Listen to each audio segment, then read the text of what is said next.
Can we do this now? Is it? Do I push the thing? It's this one, right? And then that gets me started, and then hey, there we go, friends. Good morning, good afternoon, good evening, whatever time it might be in your part of the world. Greetings, my excellent friend. It's so good to see you. My name is Jeff Fritz, and today is April 29th, 2024. We're going to write a little bit of code today. How are you doing out there, chat room? We're broadcasting live on Twitch, on YouTube. Why are you sending me? Yeah, I know. Why are you sending me notifications? Seriously, I just dismissed everything and you decided we're going to put everything right back up again. Way to go, Outlook. I appreciate the work you're doing in all 700 threads out there that you can't even think straight. You know what? Just for that. No, I've got things there I need to see. All right, moving on. Let me say hello to the chat rooms. Like I said, we're broadcasting live on Twitch and YouTube. Let's say hello to our friends who are out here joining us. Hello, Thindoll is here. TMK, DK, hello. Bullseye, good morning to you. Nitro Evil, good afternoon. Null Sheffo with a big wave. Napalm Codes, happy time zone to you. Redux, how's it going there? CM Chris Jones, good afternoon to you. Datetime.now, basically. The Robson, hello to you in Brazil. You like the Vault Tech hat? I've had this for what, 2-3 years now? And with how Fallout has come back with the television series of Fallout 4 campaign and next gen updates, pretty cool to see that. Redux just resubscribed for 10 months. Another donation to. That's right, another donation to the American Cancer Society. Oh my gosh, and TBD Gamer is here. Hello. Welcome in, Raiders. How you doing there? Let me give it just a minute for the ads to go by. Just resubscribed for 26 months. Appreciate that. 26 months with us, and yet another donation. How you doing there, Big Daddy McCoy? I will finish reading over here. Good morning to you, Deflux Streams. Hello. So my name is Jeff Fritz. Great to see you out there, friends. I'm a program manager at Microsoft on the Visual Studio and .NET teams at Walter. 50 months. We donate all of our subscriptions, all of our cheers to various charities. And ending this week, we're donating to the American Cancer Society because starting on the second half of this week, it'll be Friday, we're going to be donating to St. Jude Children's Research Hospital. More about them in just a minute. Welcome in, Raiders. Thank you so much for joining us. Really appreciate the raid, TBD Gamer. What were you working over there on your channel? Let us know there in the chat. How you doing there, Rambling Geek? Good afternoon to you. Let me get some music playing. I'll talk a little bit about St. Jude. I visited there last week. I'm going to go with the Synthwave playlist here today to get us started. This is music that's DMCA free, royalty free. Check it out at streambeats.com. There's all kinds of genres available. This one's quiet to get started. So thank you so much for tuning in and for the music. Yeah. So last week, I've been off for a week. I haven't been off. I was at St. Jude Children's Research Hospital last week. They really wanted the Raspberry Pis. I'll come back to that in a minute.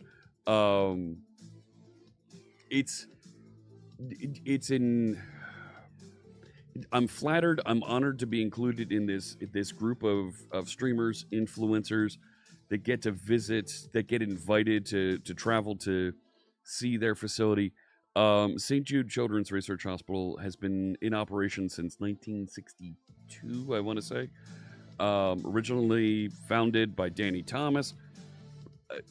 Children with cancer, with life-threatening diseases, they get to go and be treated and in many cases cured there. All their travel, all their expenses completely covered. The families, the kids, they don't have a thing to worry about while they're under the care of the hospital. It's through donations like the fundraisers that I run, other streamers you're going to see throughout the next month running. It's through those fundraisers that they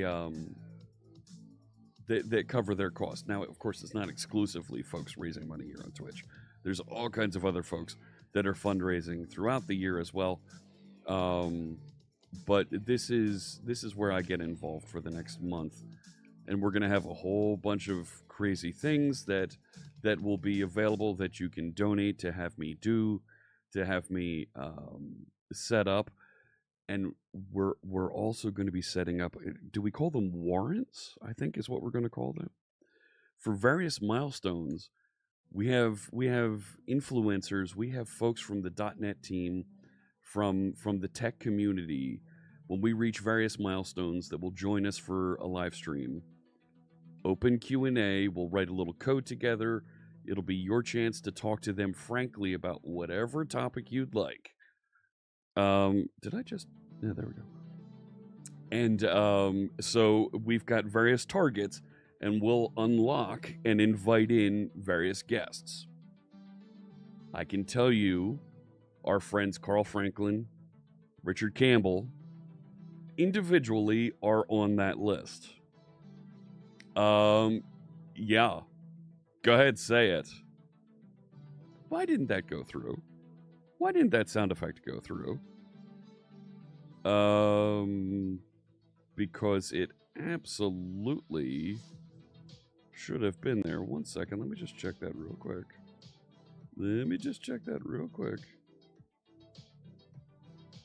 It's right there.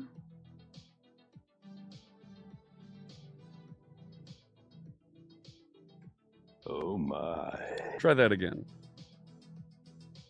Here, I'll do it. Great Scott! Yes. He's agreed to join as well. So, and I'm actually trying to recruit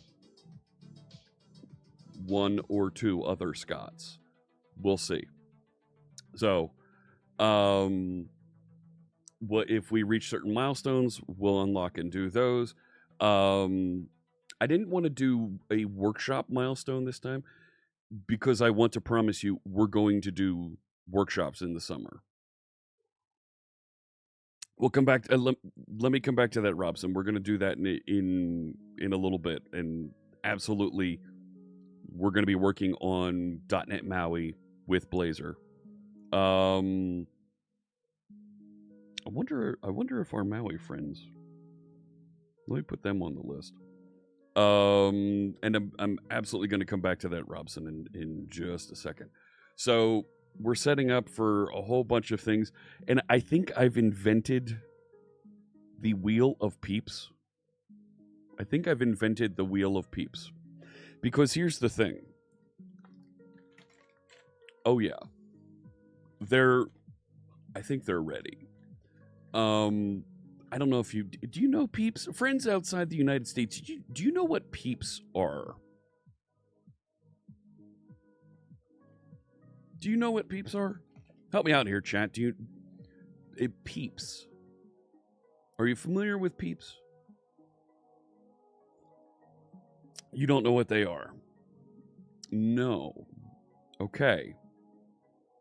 That's right. Napalm knows. Yes, this started as a Pennsylvania thing, but I think it's now a thing in the United States. Let me start with these. So these are Peeps. It's effectively a marshmallow candy. These are leftover from this past Christmas, and they do various flavors on them. Thank you for the follow. So this one's gingerbread flavor. So it's got gingerbread sugar spread across it. Here's the thing with Peeps. When you first get them, they're all gooey and soft and marshmallowy, and they're very chewy. However, when they sit for a little bit, they start to firm up and develop a certain patina. And in the past year, they've decided to make some more interesting flavors of Peeps. So I'm looking at, for every X amount of dollars donated, we'll spin a wheel, and I have several different flavors of Peeps that I'll have to eat. You saw gingerbread. I also have Dr. Pepper, which is awful. Fruit punch, which isn't too bad. The standard grape, and the penalty of them all. This one's been sitting on my desk for 2 years. Hot tamale Peeps. So that's an option that we're going to look at. Heresy for Dr. Pepper, says Junie. Oh, yes. So that's a thing. Python coding. We could put Python out there as maybe a potential. So you can't do Peeps anymore, too sweet, right? Oh, you were swearing. Well, thank you for the follow. So that's out there. I'm gonna have I'm finishing up my list and setting this up, and I'll have a list you'll be able to find just below me here on Twitch. I'm gonna share a link that'll be visible over on the YouTube channel for those of you watching on YouTube, because everybody can participate. Stuff's going out on the Tiltify. You'll be able to see and learn about all of that. So we're also going to do a Hot One style challenge with Buffalo Wild Wings. But we will have warrants out there for some of these. We reach certain milestones, and we will have some of these various influencers from the .NET community join us. Maybe I need to. I've got a few more folks that I'm reaching out to. We'll see. All right, let me back up and catch up on some of those other questions that were out there. So, St. Jude last week was an amazing visit. It's great to see and meet with some of those folks. I get to spend some time with Dr. Lupo, talking to him. There's things that are going on. We learned a little bit from TikTok. We're watching on Twitch and YouTube, so I think I can say this cleanly, freely. After meeting some of the folks from TikTok last week,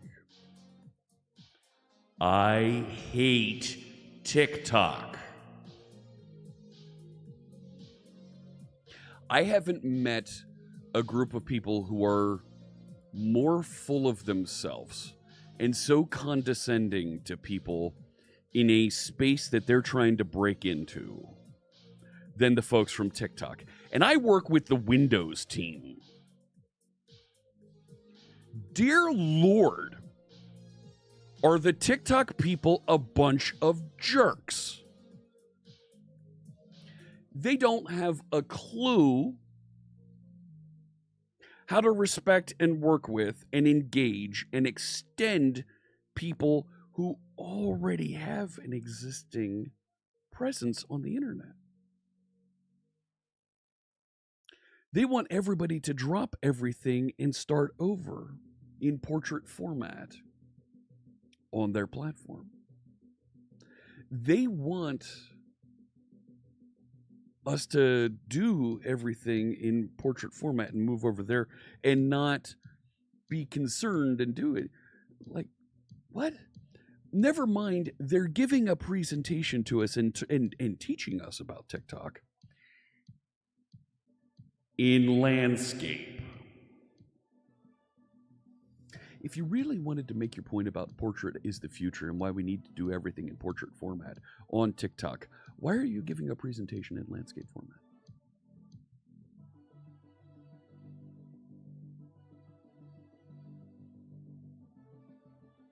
So, people from TikTok. These were people from, these were corporate people, leader so-and-so of social media engagement. Like, really? Really? So,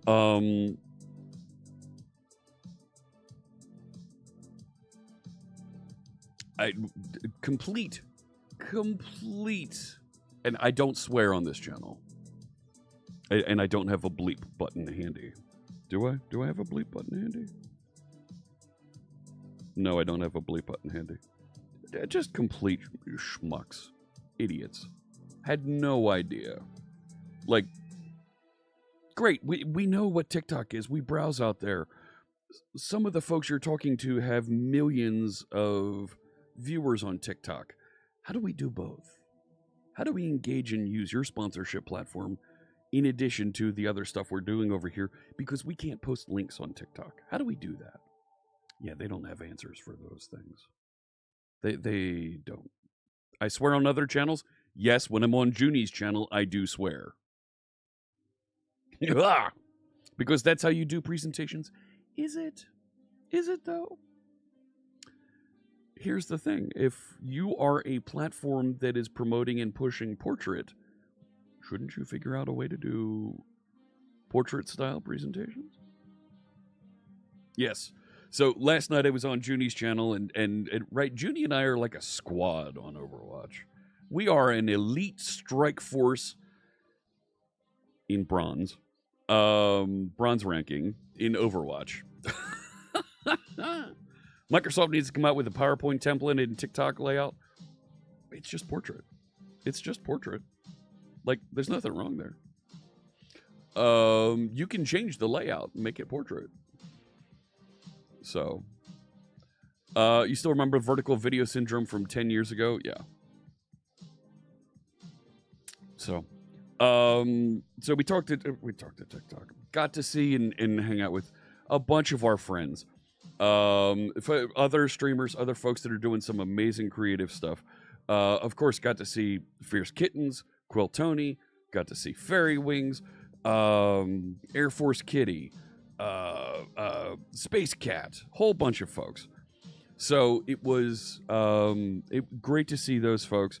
Jester 112. I keep joking that he's Jester and then the Fibonacci sequence, but it's 1157 or something like that. I forget what it is.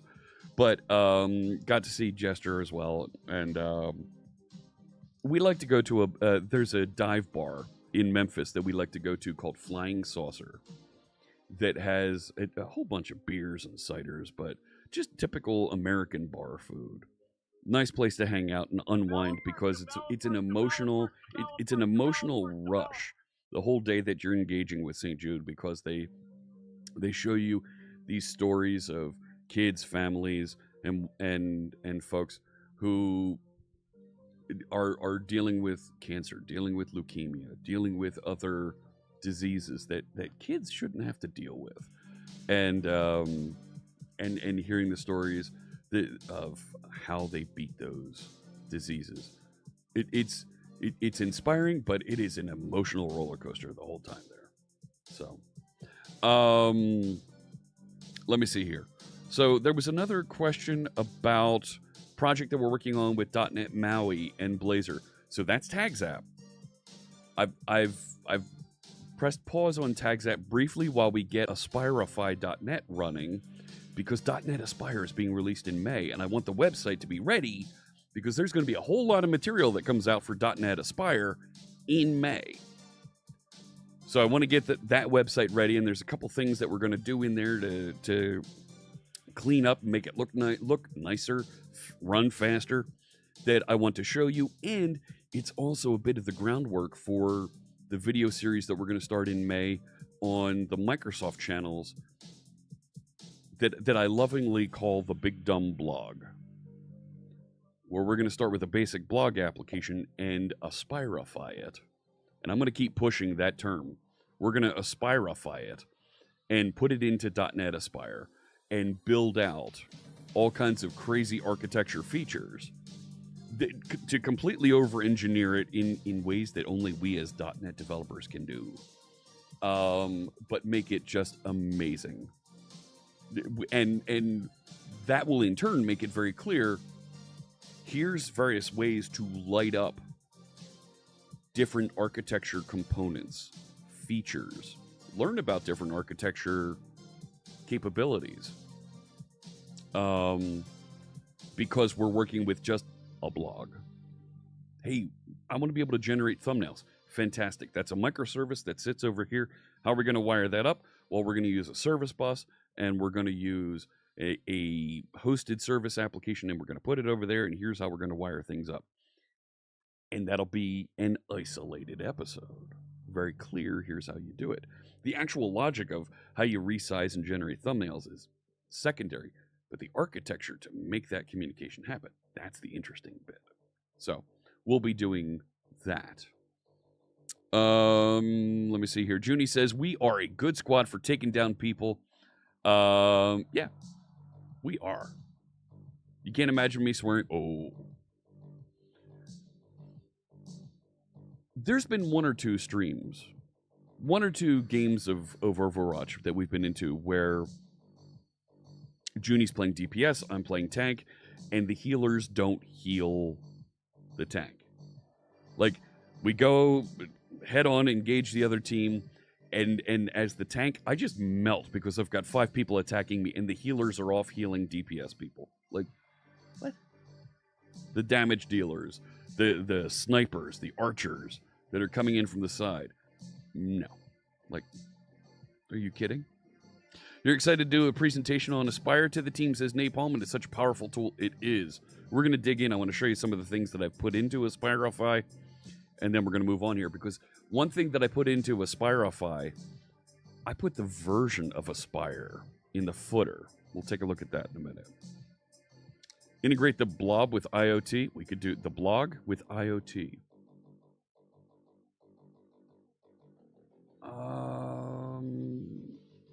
Let's think about that. I swear in code at times. So let me show you. I'm going to take you over to. Let me take you over to the web resource over here on the Azure Portal. I had a conversation. Let me go over here. Talk about some code. Weather sensor. We might be able to do something with that. This is the Azure Portal. This is my web resource that I have that's running Aspirify.net. There you go. There's the website. And you can see it's barely a blip using the CPU. The memory is flat at 250 meg memory being used.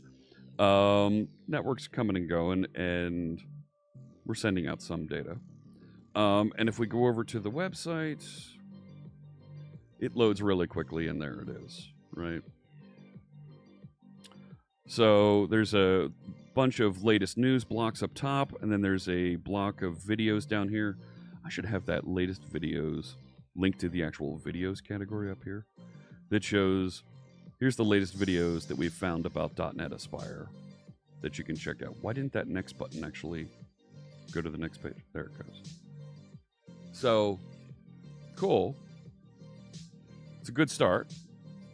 Right? Videos, and when I clicked next, it went to videos 1. It should go to videos 2. We can fix that. So, nice little website, and there's also various categories out here that you can click into and see more. Not bad, right? So, I don't know why the whole screen went black like that, because that should have done enhanced navigation and just repaint. Not sure where that image is. Yeah, why did it go black like that? So, I've been adding features and tuning and tweaking this. I want to dial in a little bit more here, including a search feature. And I want to show you more about .NET Aspire as we go through and work on some various things here. Now, I started trying to add a search feature using Elastic. However, because the way the Elastic container works, it just nuked the local run of .NET Aspire. Like, it was not pretty. It just destroyed and took down the website. The Aspire instance. I'm not going to work with that right now because I can use the Azure Search service. So much easier. So if I jump in here and I go to, where's my Azure Search? There's Cache Search. Here's the thing. I can get 3 indexes of Azure Search for free. So I've allocated my 3rd index. My first index is the Q&A for this channel. Second index is all of the text of the C# and the Card series. I have new episodes coming. I do. I promise I do. The 3rd index is Aspirify. I'm not even using a full meg of the 50 meg space allocated because there just isn't that much data yet. If we take a look at the indexes, so C# and the Cards has 11 documents at 109K, right? The Aspirify articles, I've got 39 documents at 45K, and I'm just loading in at this point the descriptions that are keyed in around the articles. So when you click into this, right, there's this description that I pick off of their website that I log here. At some point, I may want to grab the full text or the transcript of a video, but for right now, that's enough. I want to be able to search through those articles. And because this index is built off of the Azure table storage, I don't need to think about doing something to actually add content to the index. It just adds content to the index as the articles are created. So that's cool. I don't have to think about that, and it's free. So I'm going to keep doing that for right now. How you doing there, Warm Peas? Hello. Dr. Cox, another Monday stream. Did my schedule change? So Thursday, I'm actually going to be in New York City speaking at a MongoDB event. And I'll be back on Friday. You're going to see me on Mondays and Fridays. So I'm going to be broadcasting most of the week throughout all of May. I will not be at Microsoft Build. I'll be right here broadcasting because we're going to be trying to do some additional fundraising for St. Jude. And I'm ramping that up. And since I was out last week, most of last week, kind of feels right to do. IoT was purely just want to go crazy. Maybe. I am using Azure Table Storage. Yes. I am using Azure Table Storage for the post because it's cheap and easy, right? Like Azure Table Storage pricing.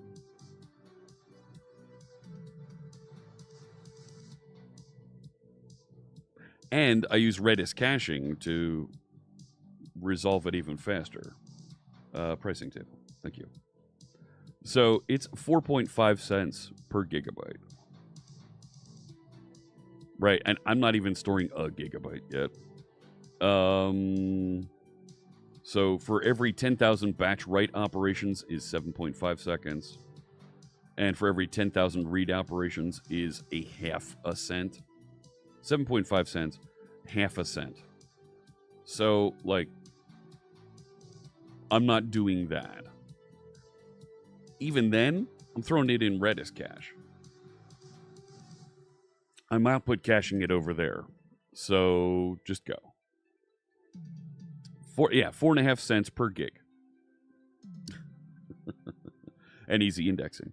Interview last week went very well. You've accepted an offer for a senior.net role. Oh my gosh. We got to celebrate that. Congratulations, Warm Peas. Hello. That's awesome. Local redundant storage. It's local redundant storage. So in the same region, there's backup.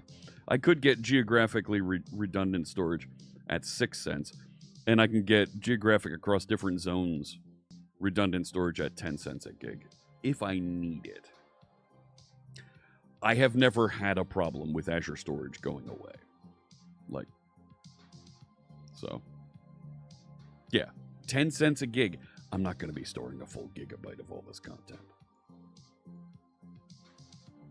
Like, 10 cents a gig for the amount of data I'm storing, so what? So what? It's not that big a deal. So, so Aspirify has, right, so the website, the initial template has an RSS advertisement that goes down here. There is an RSS feed for it that is available, and it's listed where you're supposed to discover them up here. And there's also a sitemap out there, and they're generated and cached so that they load very, very quick. So I feel good about those. And of course, if you want to see a little bit of the Redis insights, I'll pop that open and let's go in and tweak, tune some of the, what did we see on the article page? There was something there. So I've got 64,000 keys in here. I don't know. So, right, you can see videos that are page 1, page 2. Oh, it was the paging. That's what it was on the videos. Probably the category page also. But they're output cached for a little bit. So as folks go and search through, it all comes up quick.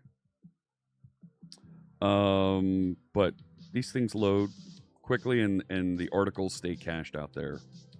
The home page, though, I have a short cache on it so that it gets extended as folks visit. So I'm okay with that. Right? What if I did star Aspirify star? Does that find?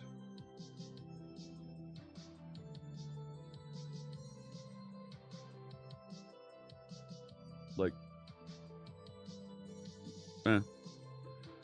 all of the .NET keys are,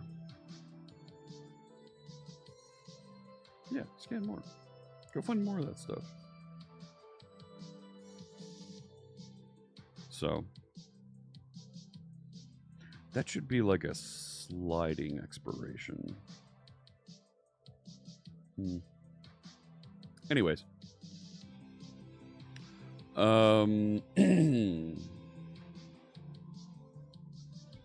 It's really bad if you're on a European server and the entire continent goes offline and your data must be there. Yeah.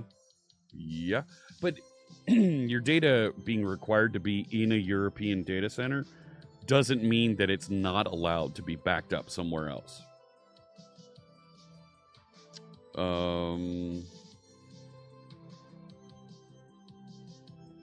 How did I set up HTTPS on the domain? Is it a proxy? No. We did this last week live on stream. It is custom domains.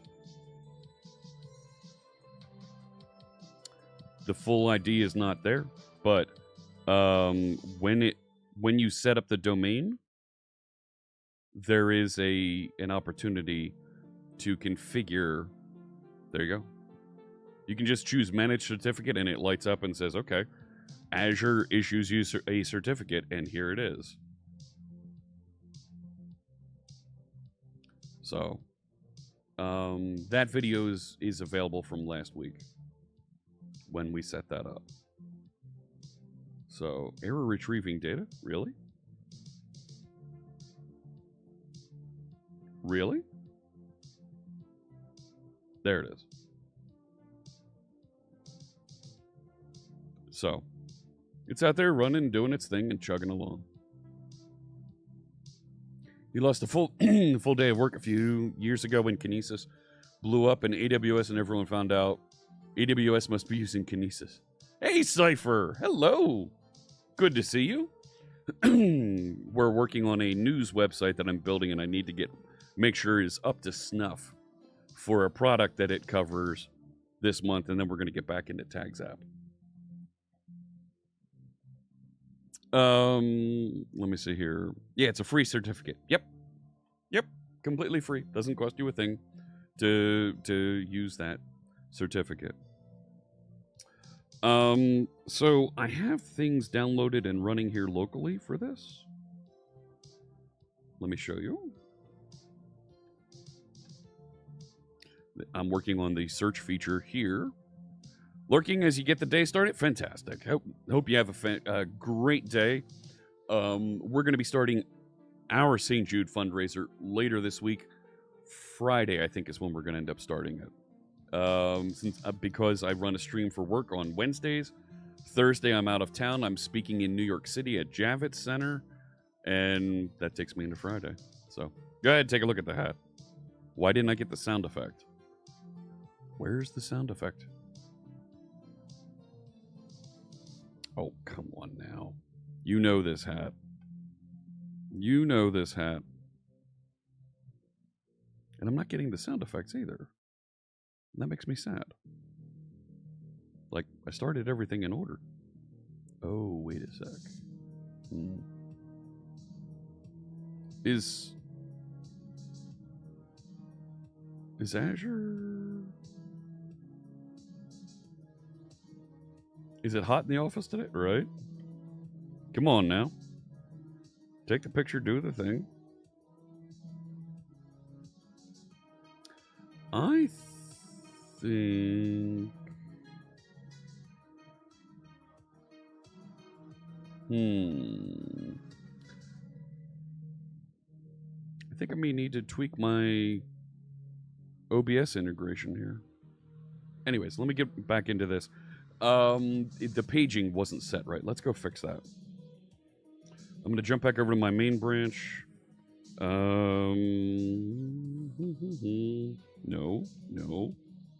You make me sad. Aspirify Web Solution. Start that up in Visual Studio. Let's go write some code. 404 hat not found. No. It does know this hat. It's actually on the website too. So I have I have a pair of Fallout hats. So here we go. Come on.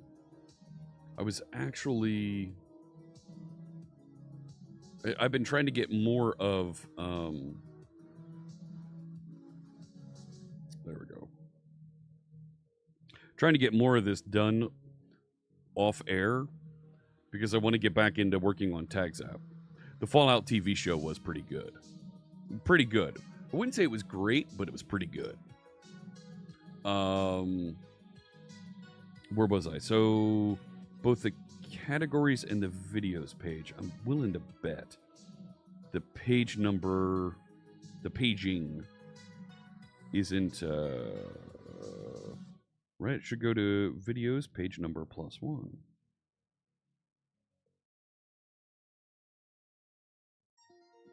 Let's run this and take a look-see. Take a look-see at what's going on here, and then I'll show you .NET Watch. And I'll show you where I've got the version number of Aspire. It's in the footer of the website. How I got that. Like, I'd really like to do it as a build step. Got a little dicey to build, so I was like, I'm gonna write a thing that does this. And I literally just wrote a console app that does it. So here comes Aspire dashboard to start. Right? So there's my blobs tables for storing the data that we're collecting. My output cache that we're working on, that's just a local Docker container. The storage container that these two are sitting inside of. Storage Explorer so I can take a look at it. And finally, the local version of the website. If I go over to videos, right, and I mouse over the next button, yeah, it goes to videos 1. You see that? Why does it think it's 1? like page number.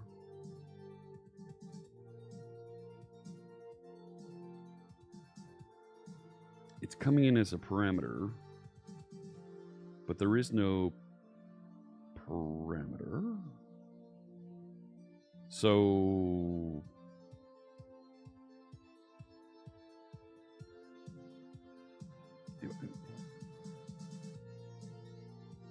come here.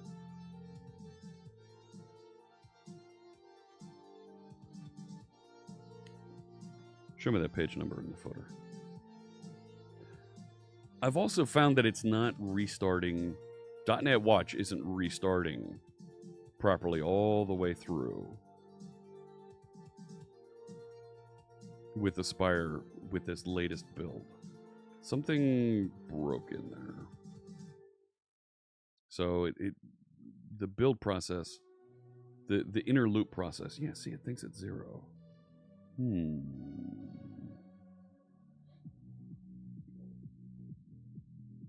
Like, that's okay there.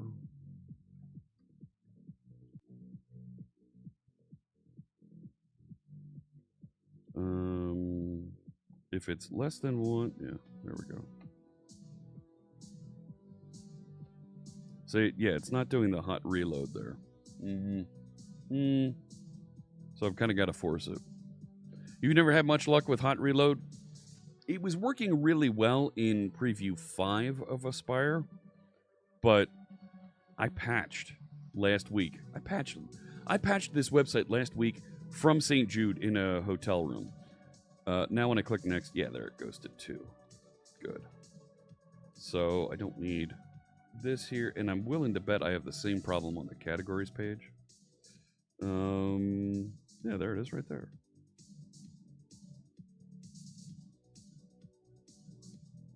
Maybe I don't have that problem on the categories page. So if I go to like here, no, maybe not there. Here, yeah, there we go. Next, yeah, and it goes to page 2. Cool. So I patched and updated to the latest version.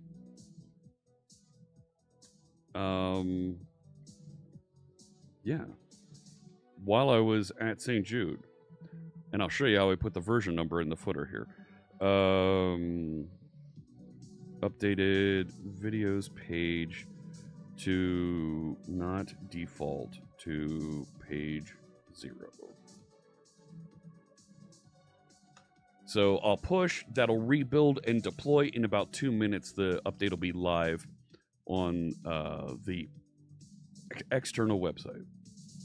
Anywhere that isn't a JavaScript framework, you've had a problem with that, Carl? With Blazor, it's worked great for me for most user interface types of changes. It's worked really nice. The password expired. Oh my gosh. So that'll get patched and updated.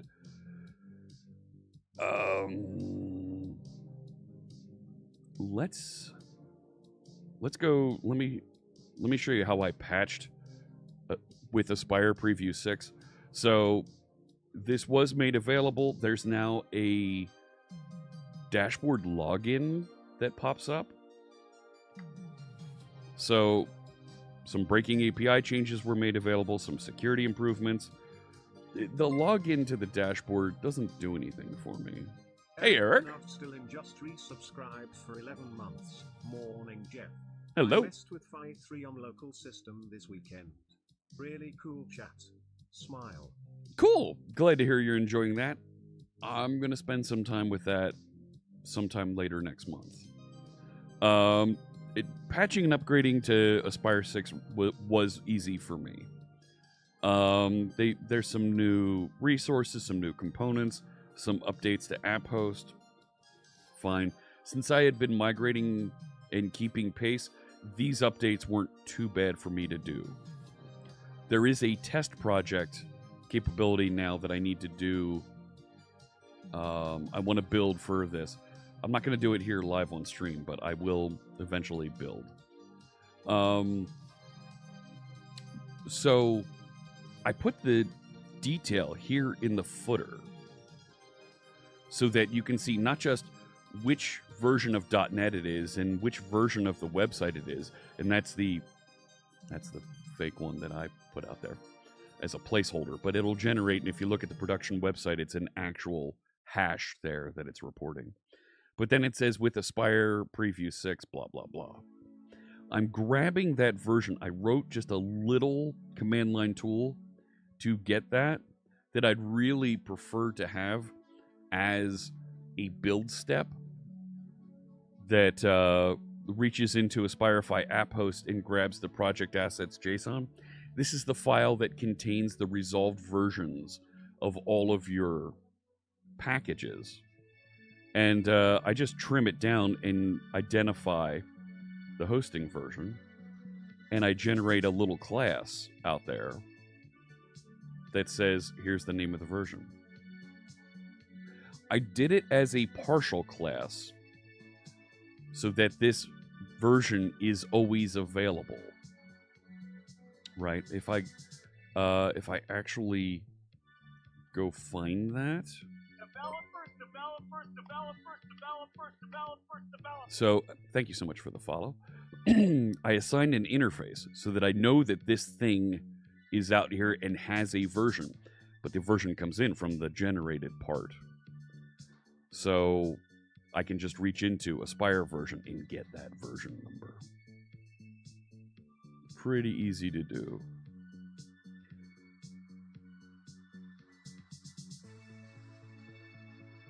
So, so that's how I get the version number, and then my footer down here. I just grab the version number, and it's a constant variable that's sitting there, so I just new it up and go get it and write it out. So, you love the Ballmer quote? Oh, yeah. That's, oh gosh, we've had that running here for years and years and years. Yeah. So that's my little tool that I wrote. I could probably drop it into a build step at some point.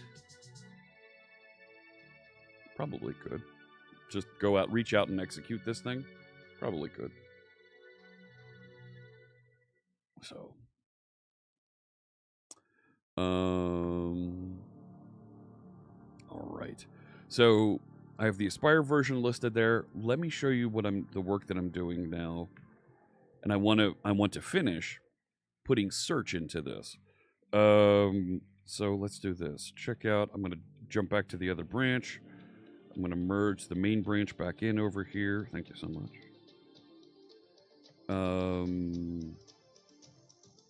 Push those changes up so that it's all in sync. Yep, go ahead, reload. So I'm integrating with .NET, with not .NET, with Azure. They call it AI Search now. And I've got an entry in my repository, because it's only a list of articles out there, that knows how to search. Come here, open up. So it creates a search client. It reaches out there, says go highlight these fields in the description and do the search, get me the results, and we'll paint that on screen. Doesn't quite work yet. See, there it says hot reload succeeded. Ha-ha! That's the full website. It's over here. Now, why is... Oh, I was looking at the footer. Duh. It did not hot reload that. It didn't. Why isn't it playing the sound effects? I thought we fixed you.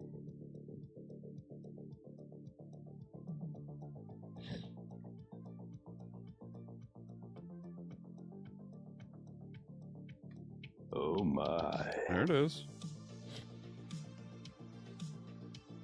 I don't see it getting connected and taking that picture. Yeah, reload. There it is. over to here. So you're going to see I'm updating the header of this. What did I break? Rebuild. Something's not working locally here. Okay. Go get it. Says it's running.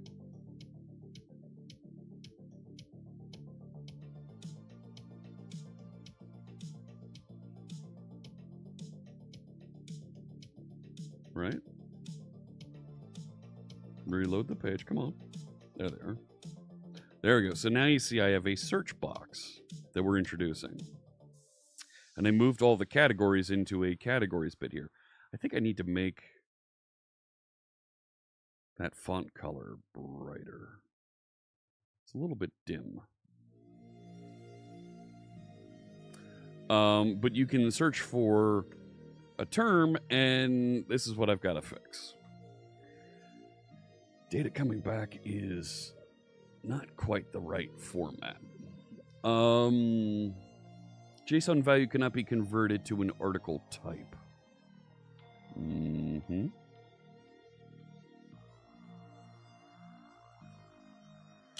I don't know what this is. See? So, I have no idea how I'm going to debug this. I mean, I could hook up the debugger, I guess, and step through.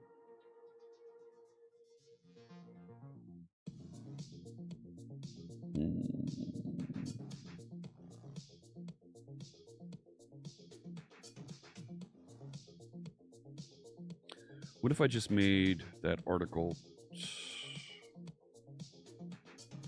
search async article entity? What? I'm on line 196. That's where it's choking.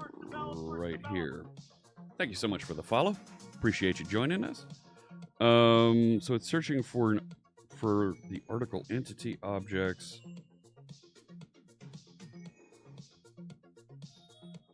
It's right there.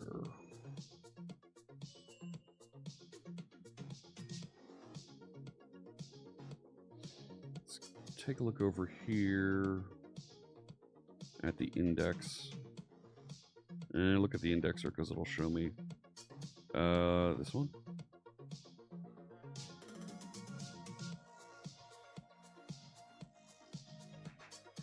Well, that's real handy.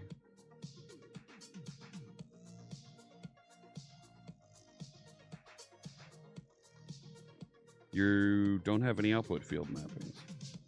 What?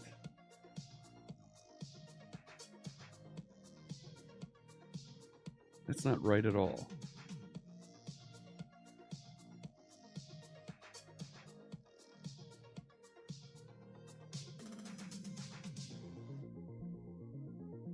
Hang on. Yeah.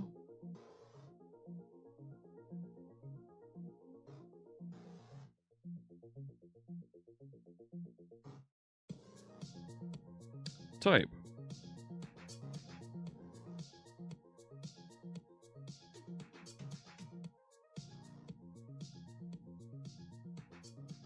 Okay. Those are coming through.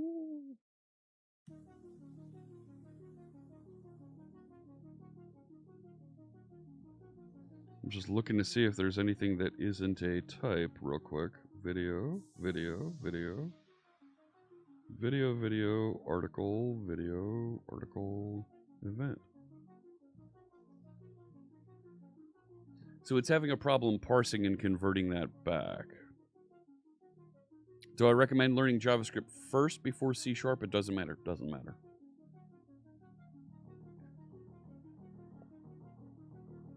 Doesn't matter. I personally, I would recommend folks learn C# first, because you'll learn some good practices where JavaScript, because of the dynamic nature of it, you're going to start doing some things that can get you into trouble. So the data is there.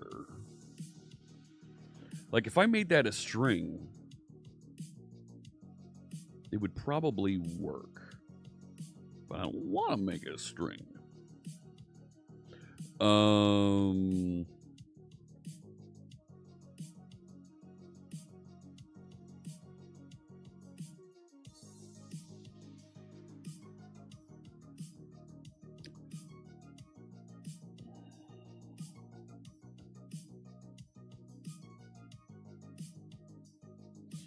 What if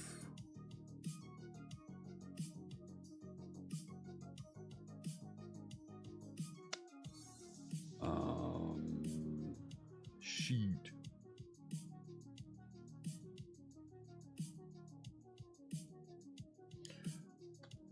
What if I created internal class? I hate doing these types of things.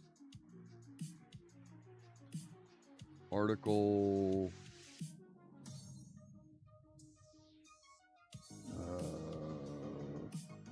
searched article. I don't know.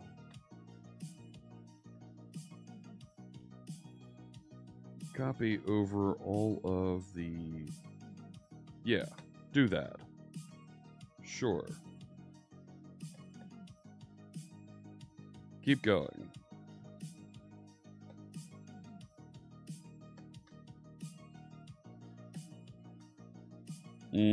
Sure. Yep, that's right. We're going to change that one.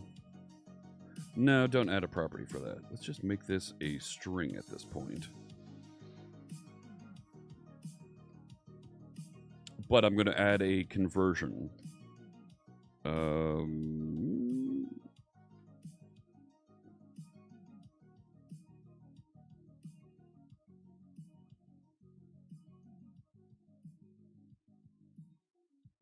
Yeah. Public static. Explicit. Yes. But I want it to be article entity.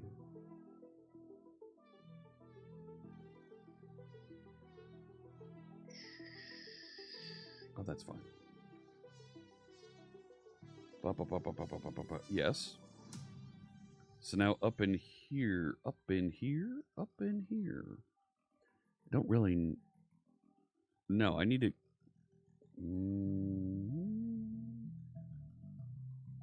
So instead of returning an article entity, I can now say return searched article. Right? And that will... Yes. Let's see if that fixed it. By adding that little layer of indirection. 464, I'm missing a curly brace?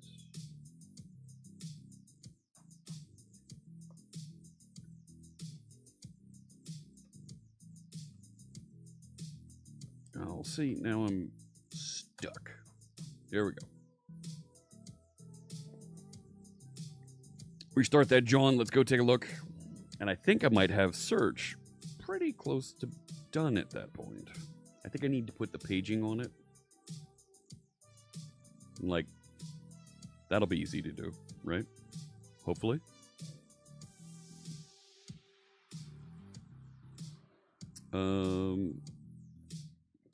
Search for database. Search results for database. Nothing. That feels bad.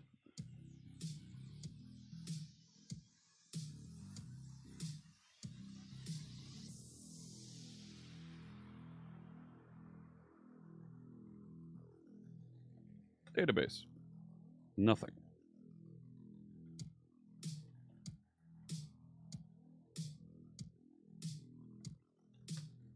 Nothing.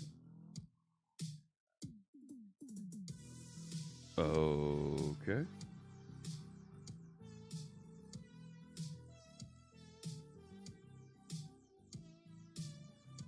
searchable description.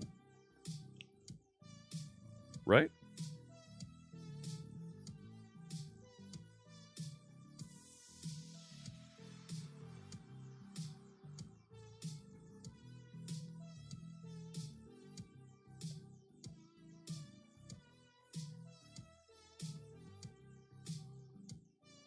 Azure Search syntax. I forget the syntax here.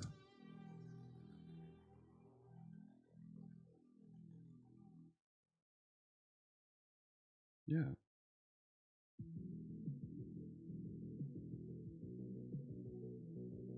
No.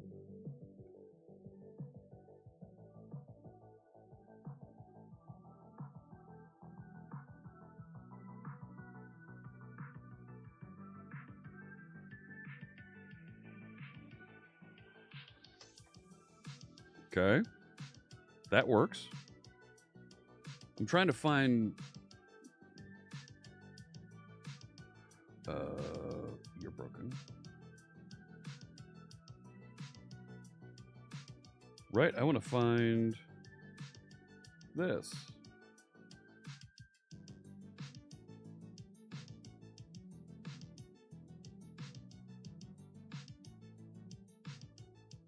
Like, did it not find it because it's not...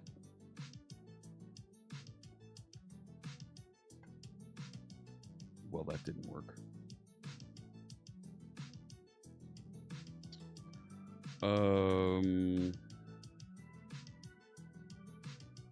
Shouldn't be content. That's the wrong field.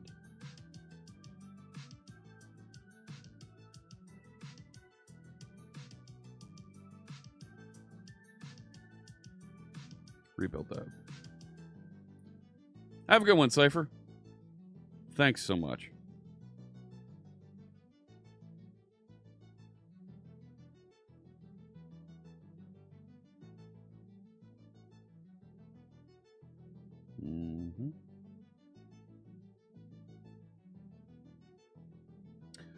It didn't find it. Okay, that's the hard-coded pager that I copied over. But it didn't find it because...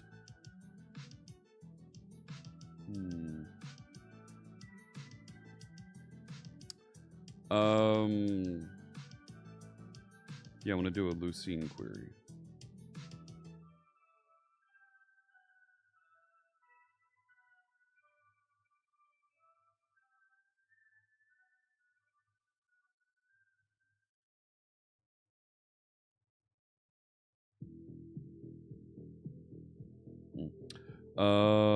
Yeah, fuzzy search.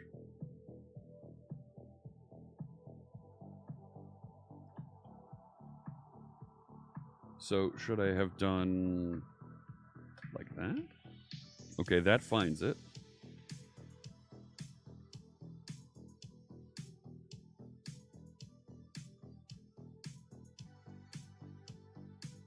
Use the full Lucene query syntax.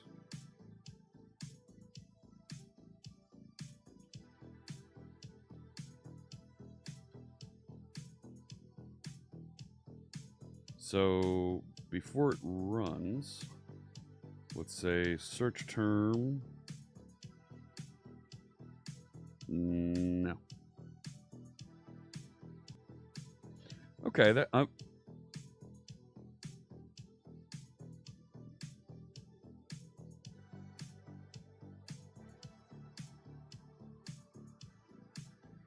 if it doesn't contain that, no.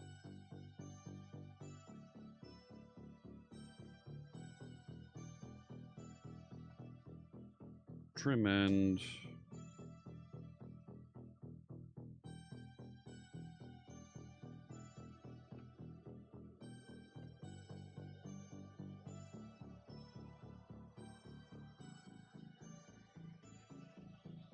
Should be that. I can't append.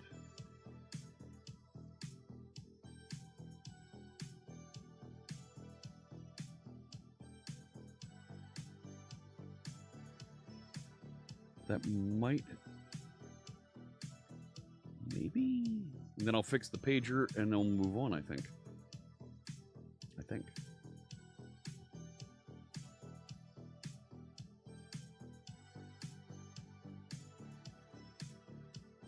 Okay.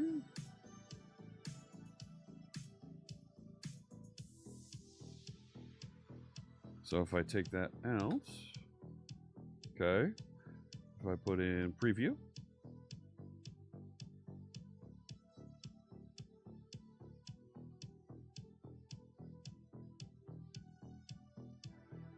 no.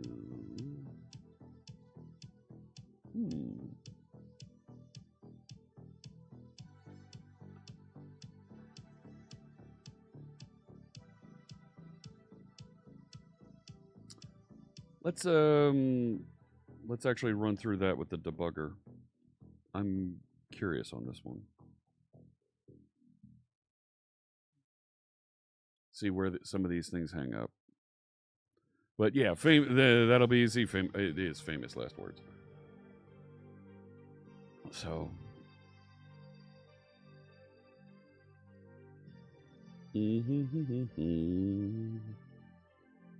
Yo, that says it's running. Get there! And we're in Chrome this time.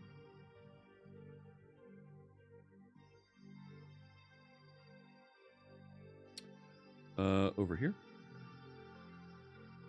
Okay. So, ambitious was the term that we searched for. Blammo. Okay, we have an article result, right? Yes. There is an R. Highlights is null. Interesting. Because it's in the title. That's why.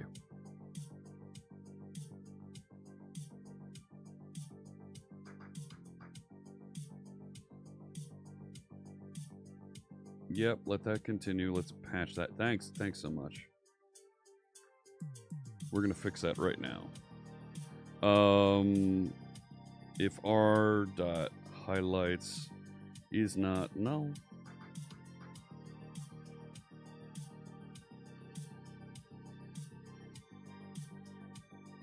is that going to patch and reload? Yeah, look at that. Okay. Can we look up Fowler? Yes. Damien? How to find... Because I said domain.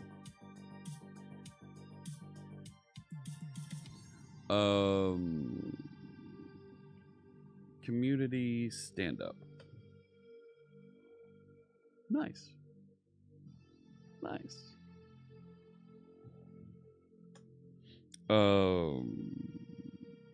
C#? Nope. I need to put the no results found option in. Let's do that. Where's it? Search results. There we go. Right, so there's the search results box.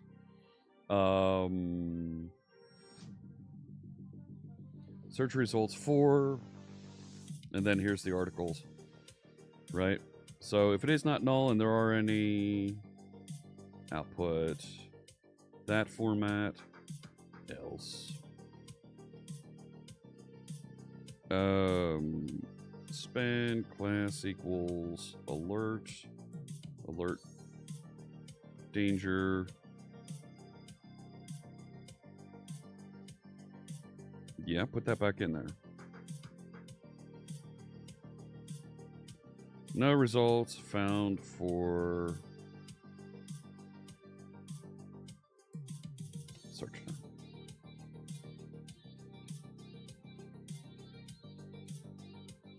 And that should patch and...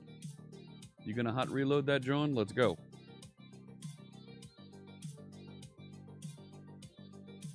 No? No such luck? No, I feel bad. Hey there, Johan.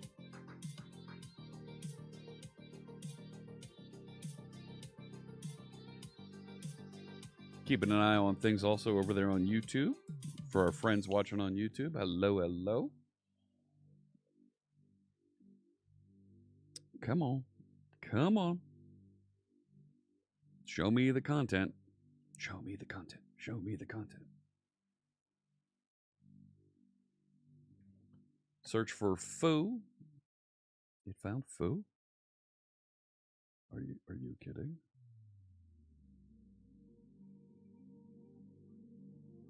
What was it I was just searching for? C#? No results found.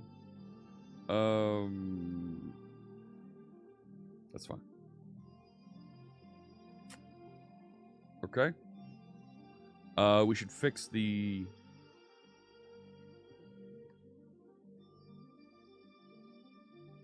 Why don't we have...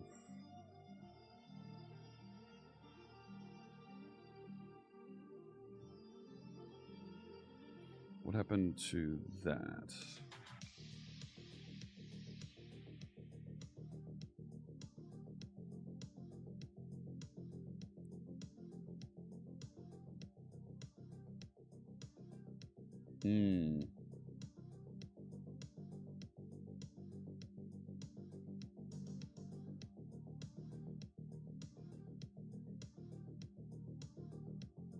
Is there an image?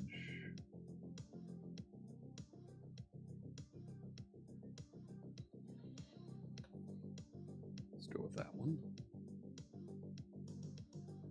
I can edit this because I'm local. Introducing .NET Aspire.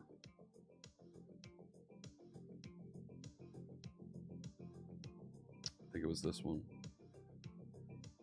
Yep. We'll fix that thumbnail image.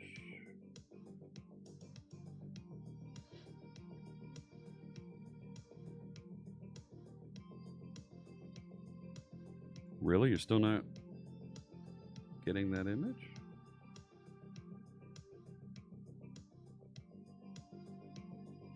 Oh, you know what? Because that is coming out of...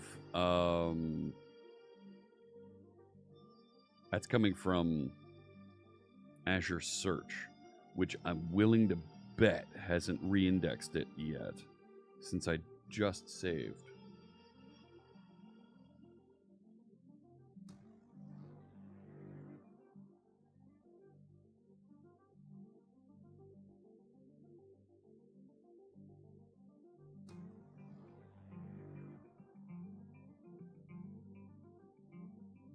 Yeah. It ran about 9 minutes ago. Why does it look like it's running daily? It should be running...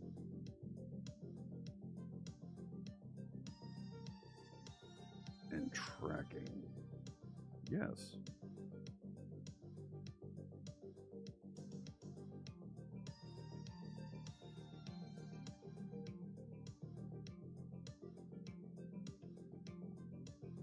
Close you.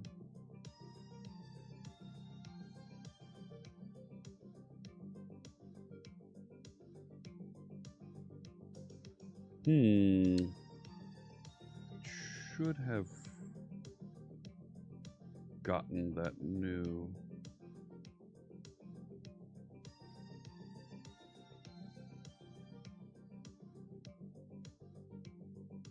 See, it got one document.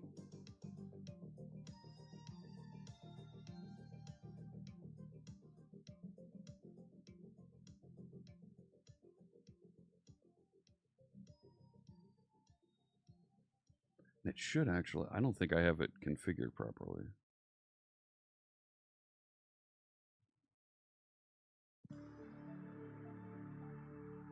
I think I need to rebuild that indexer because that's not right. I don't think that's right.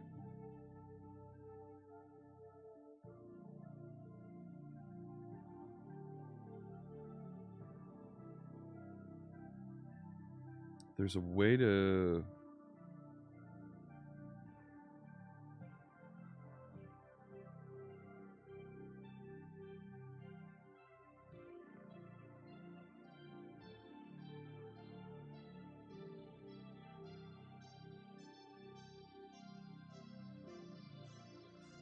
And it's not specifying here in the indexer definition.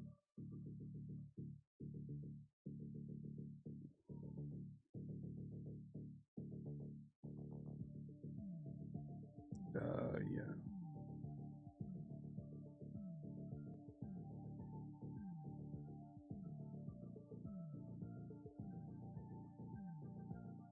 I want to make sure that it knows to track for updates.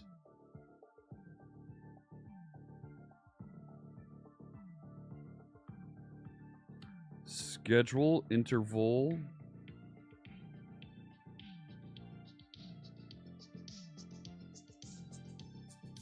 Daily.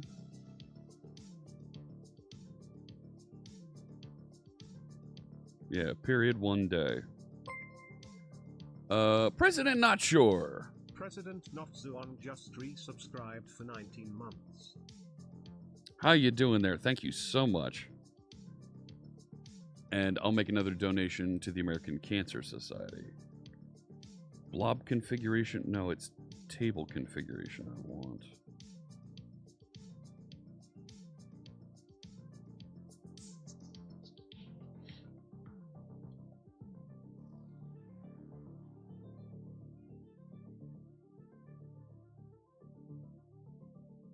No.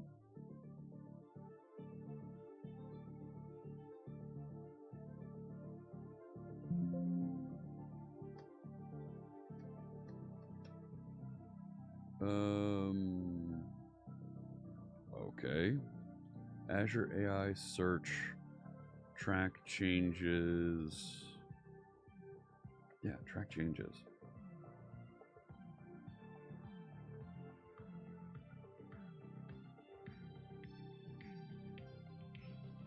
That's for blobs. Index changed and deleted content. Yeah.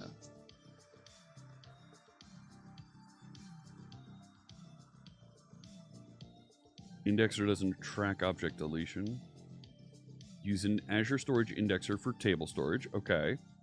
Consistent document keys and file structure. Okay.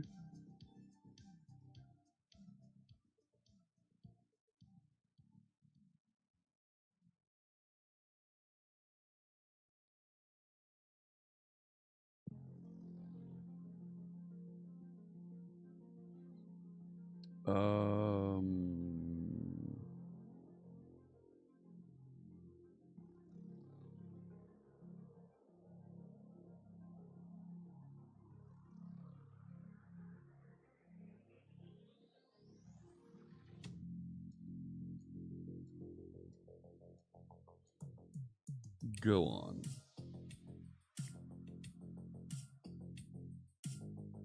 Fields on the index, configure and run.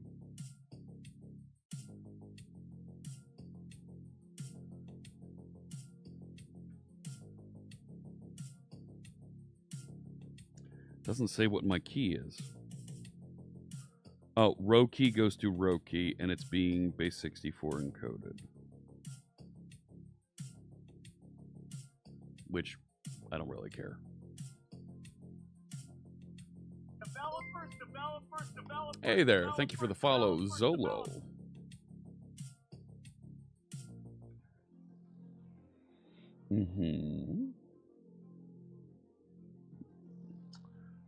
Yeah.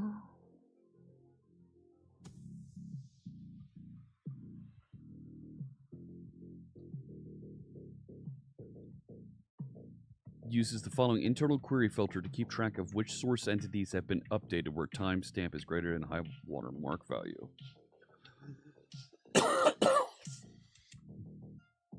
Because tables don't have a secondary index on the timestamp, this type of query requires a full table scan and is slow for large tables.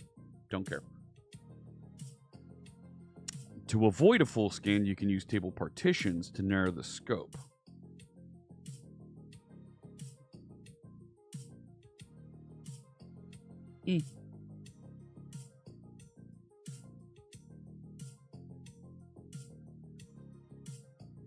There are 5 of those.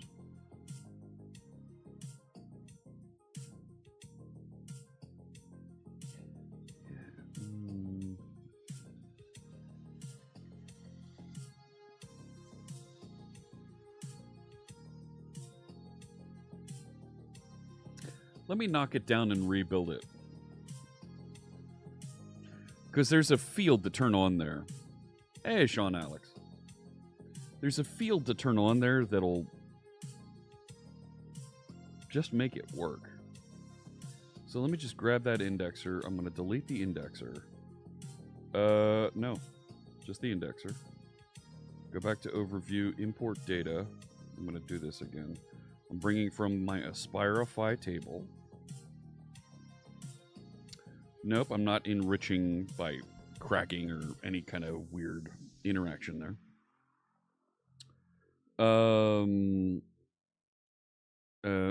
No.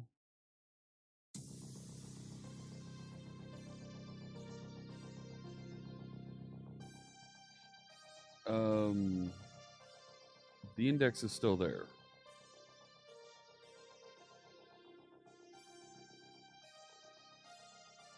Do I need to knock down that index and rebuild it? I mean, it's only me, so I guess I can. Right?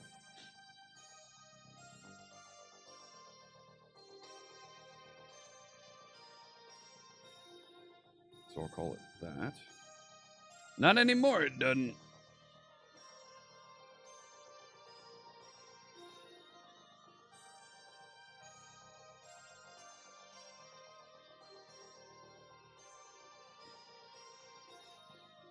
Customize. Okay. Key. Sure, call it key.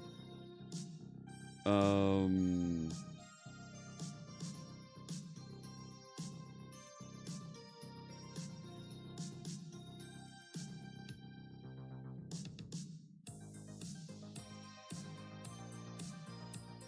right.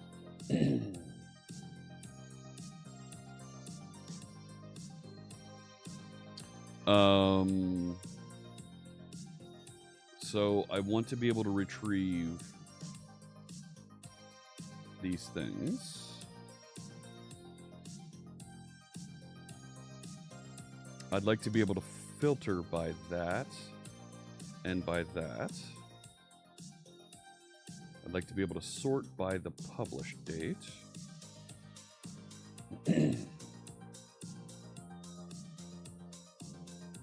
I wouldn't mind being able to put those two into facets later.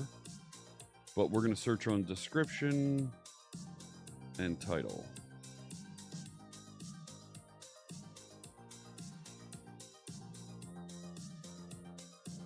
Okay. It's going to run daily.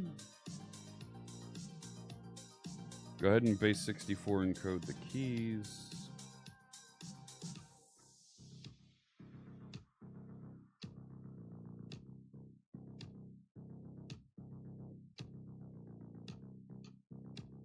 I don't see the tracker.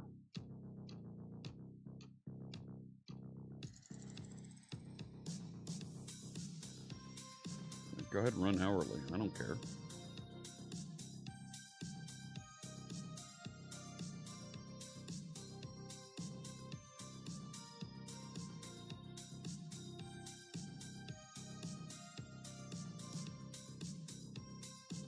So the index doesn't have any content in it yet. There's the indexer, it just ran. I thought it would track changes.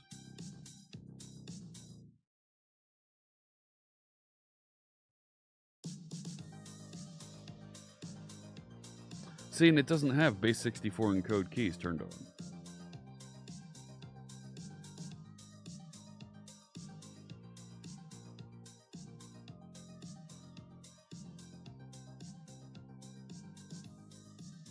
No, that's the container app. I didn't want to be over there.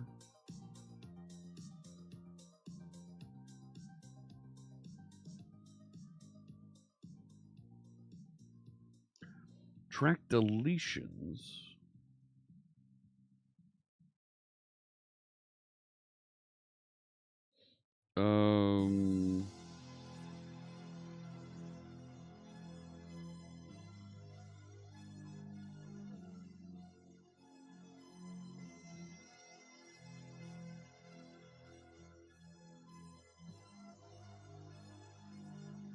I don't have a soft delete yet.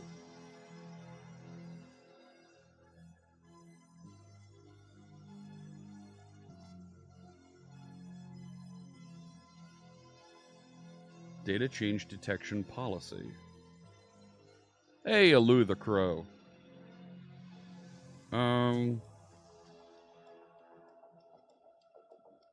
What's in there?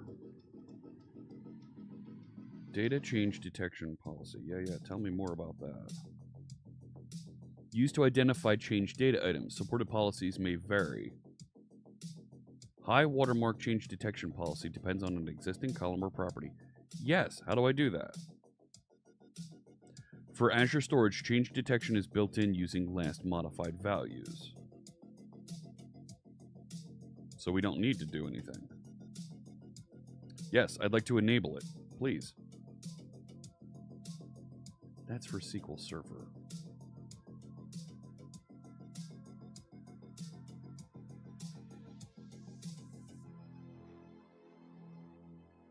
Okay. So I guess I need to have it at least run once an hour so that it'll pick up the change and make it update. So then if I rerun this search, now it's got the image. But that's weird that it finds when searching for foo. Is it because of few? Also, I want to make the highlights appear. But I forget what the highlights syntax looks like. And we need to fix the pagination there. I'm in, like, let's set a break right there. Refresh this. That's it. Refresh this. Really? You're not going to hit my breakpoint. Search for Magoo. Not your goo, Magoo. Results? Yes. There's an article in there and it has...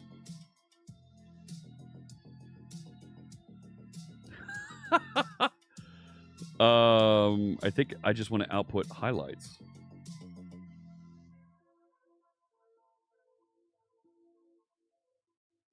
There's one entry there. But how does highlights compare to what's in the description?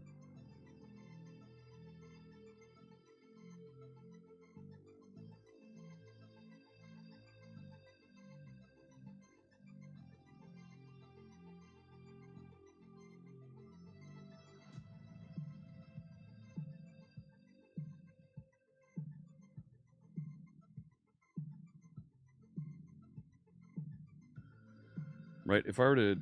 I need your help on this, chat. Help me out here.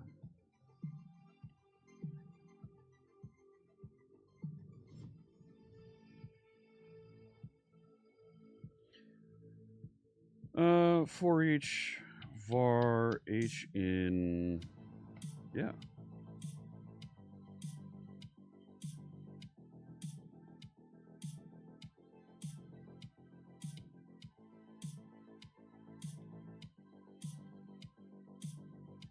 Right, and highlights is what? Oh, we gotta put an at in front of that.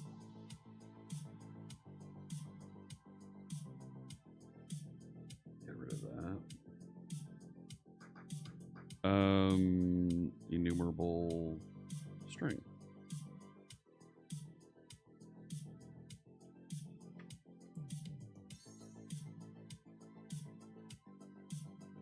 That's what I want. Like that. Okay.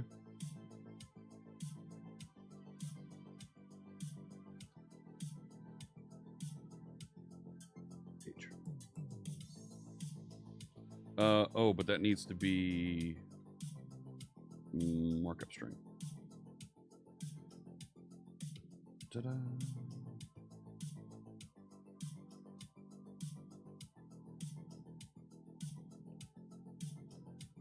I thought you patched that. Right, foo. No. That didn't patch. Let's see what that looks like And then I just need to put a search pager on the bottom, and we're done. I don't know how I'm going to do paging on this. I feel like output cache, set it for 5 minutes based on the search term, but I think I'm also going to need to pivot on the page number for output caching as well. So there's that over here. I can't believe I could search for foo and it came up. Yep, breakpoint.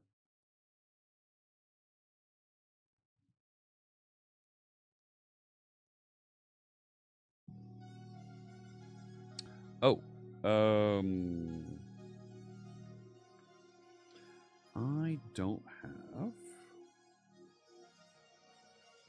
search highlight. I need to add a search highlight style.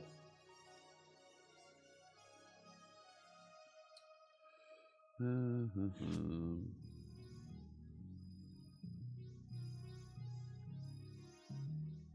one. Search highlight. Font weight bold. Background color.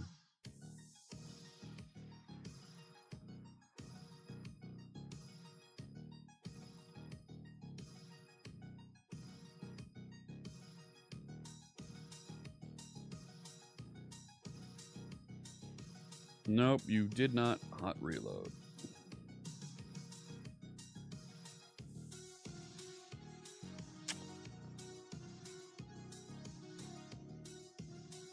Bummer.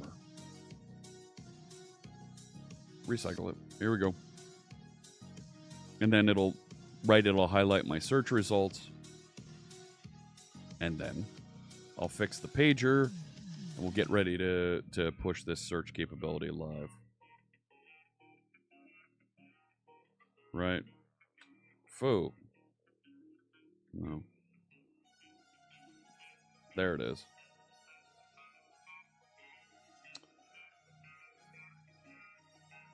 Distribute it. Yeah, look at that.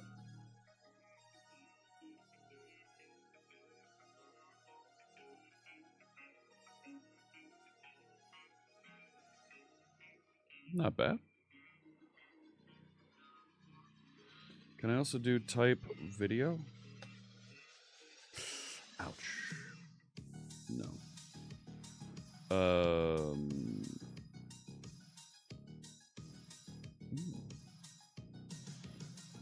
Have to figure that out later. Preview 6. There it is. Look at that. What happens if I put quotes around that, John? Ah, look at that. Okay. Let's fix the pager down on the bottom. Huh? Search results. Do I even need a pager or just put all the search results? Just put all the search results. I don't have that many. Who cares? Just comment it out. Make it go away.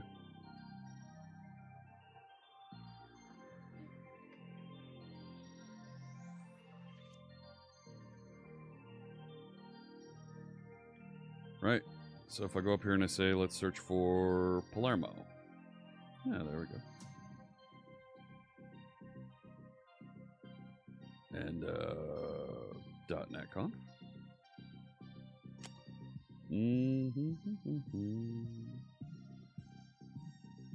Right, I specifically want. Yeah. Not bad.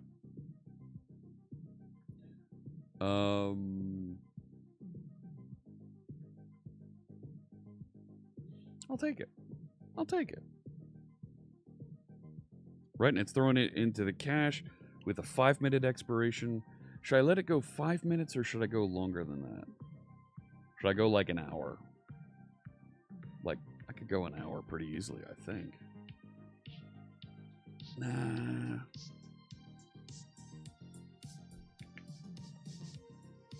Let's stick with just 5 minutes. Let me see if I can clean up the appearance of that.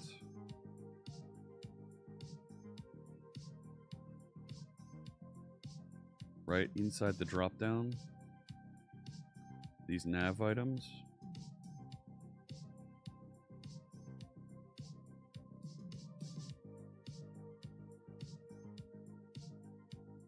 I don't like that. And it's buried in this thing.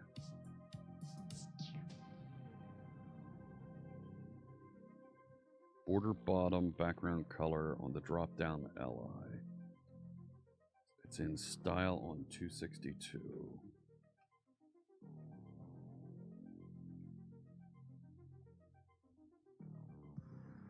What did I tell you about Rebecca Purple?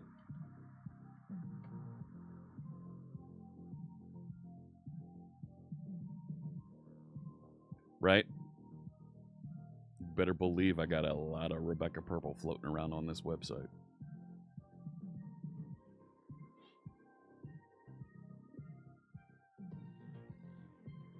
It's a thing. No, it didn't pick up.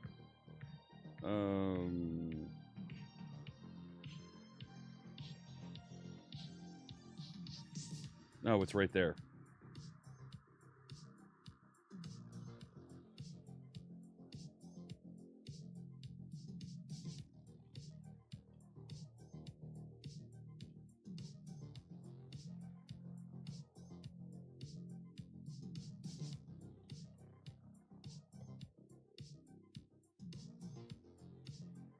What color is that?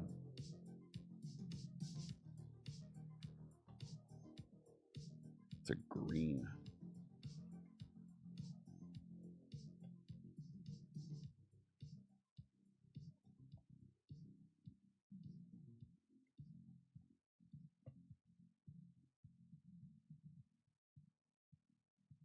See what we get. It is a nice shade. Yeah.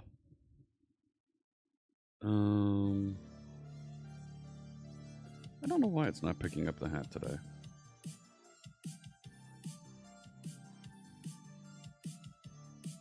That's better. Still not making it yellow, but at least it put the...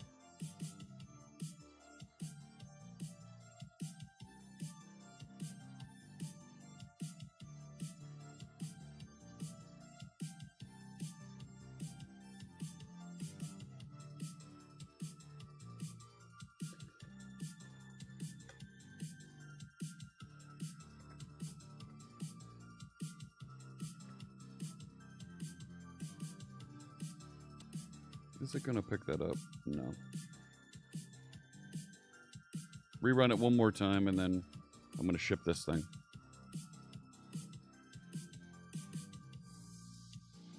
Have you seen any new articles about .NET Aspire that we need to get to and get included on the website? Articles, videos. Yeah, there we go.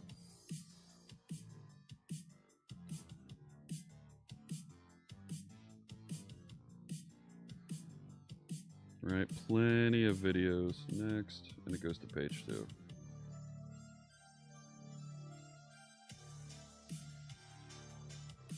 Interesting. That next button shouldn't be enabled.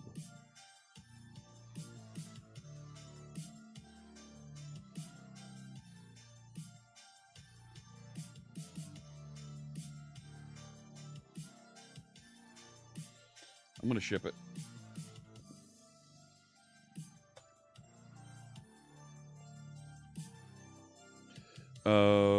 Completed styling for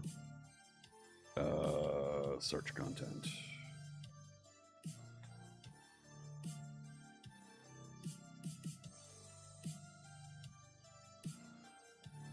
So this is... Maybe we can do this. Number 4 is what we're going to close out here.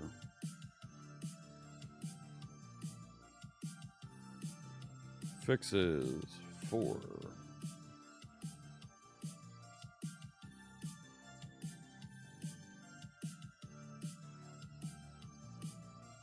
There is no check, it just goes. And we should have search running there. It takes about a minute and a half to build and deploy. Now I did add into the build process that it goes and calculates that version of Aspire that it restores and deploys. So,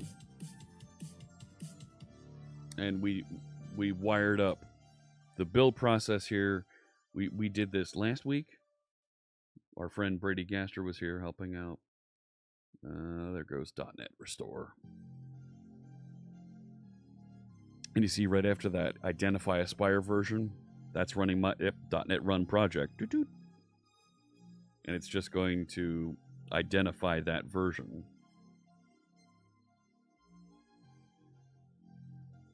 Aspire hosting version.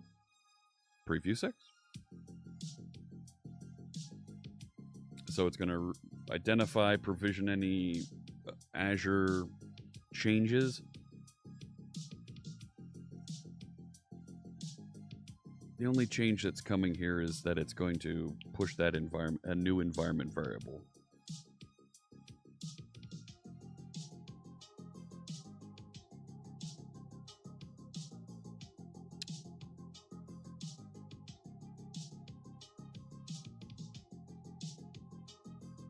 Because I added the connection strings as an environment variable. They should be added and included in the deploy here.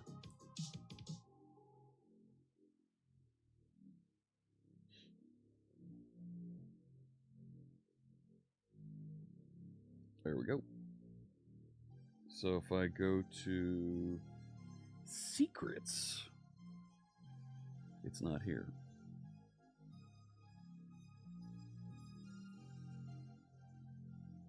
It's not here.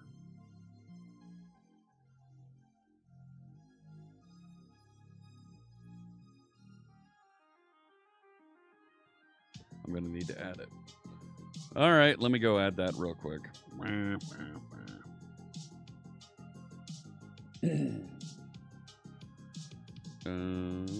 Nope. Pardon me while I add a connection value here.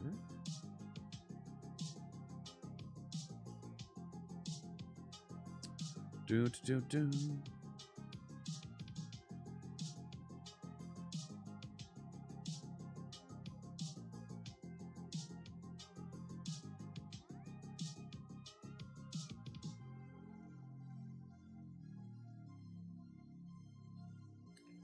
Fine.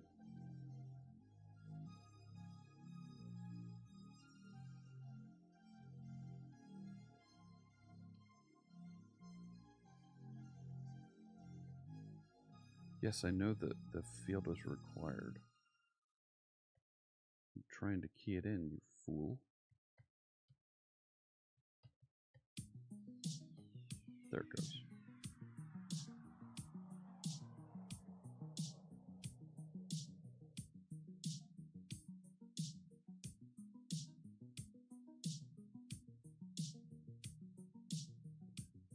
Last value.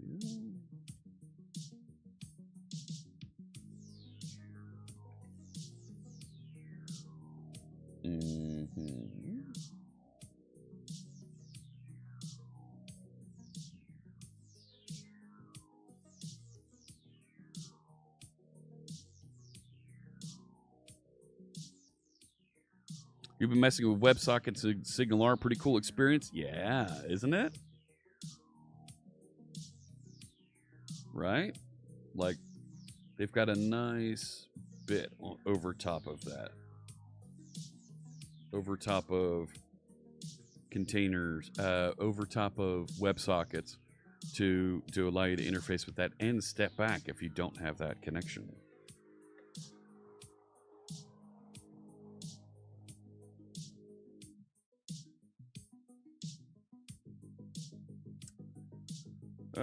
It's not doing the search.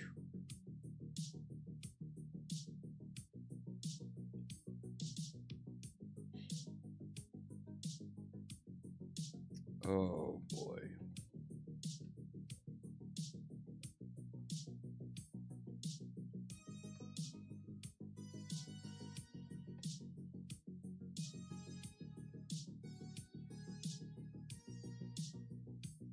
It made me force these to lowercase.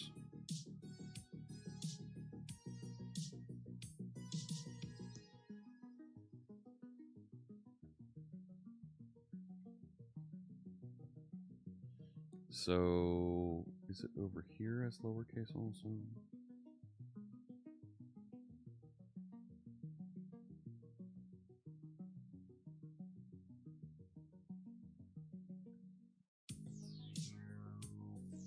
Let me just double check. Yeah, for some reason it's not picking up doing the hat search. I've looks like I need to update some libraries and some interactions with OBS. Some latest updates are not quite flowing properly.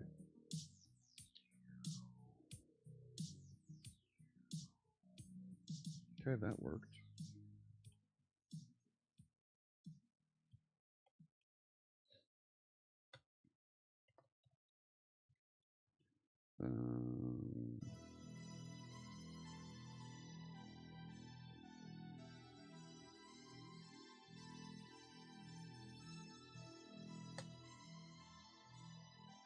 Let's see if that updates.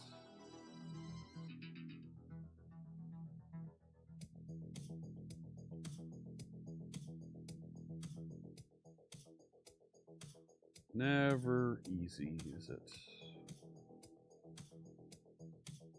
Let's go back over.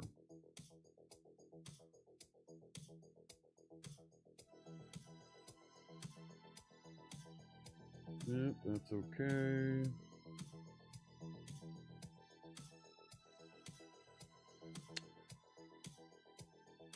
Something's going on out here.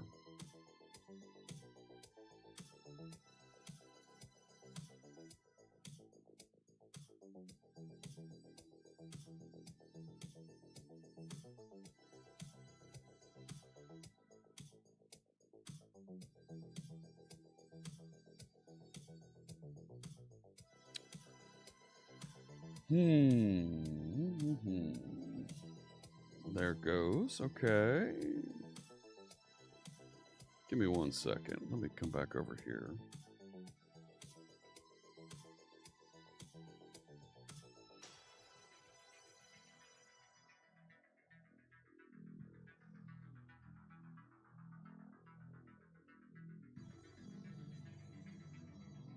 I think we're okay. Let's see what we get. I'm going to need to wrap up soon.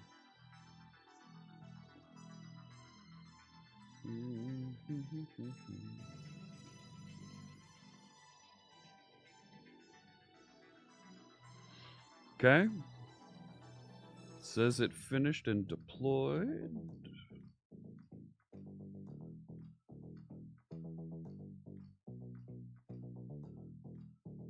And it nuked my values that I keyed in here.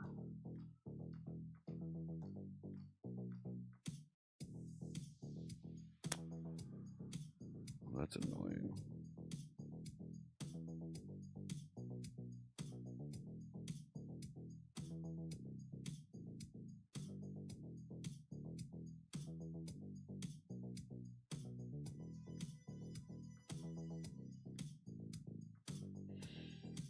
All right.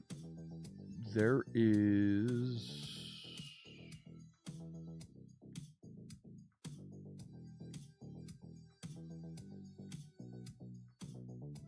Where is it?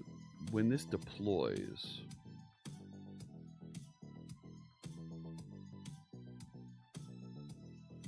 There's an infrastructure thing that...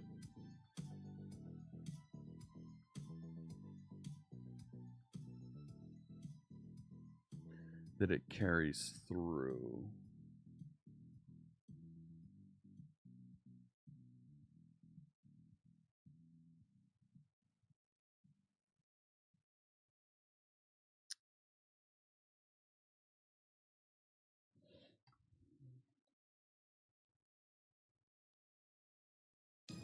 Yeah, see, so I'm adding in that search config, I'm adding that connection string.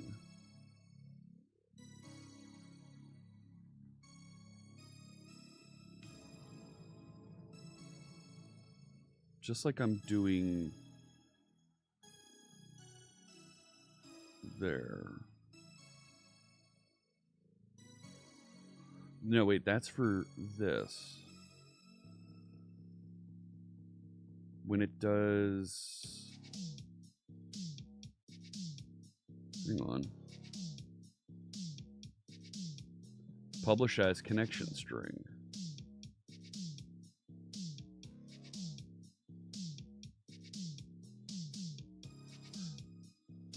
Where is that going? Yeah, Eric, that's what I'm trying to resolve. It's not connecting to the search index properly.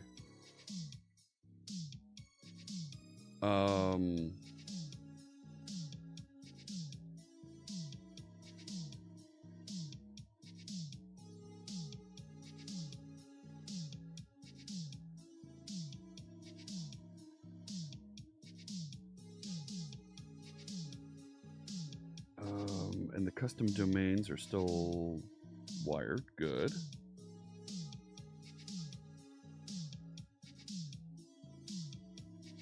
I don't know what service connector is. No.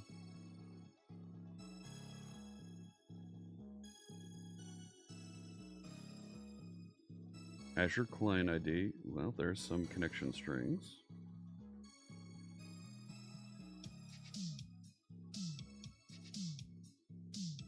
And for connection strings output cache, reference a secret.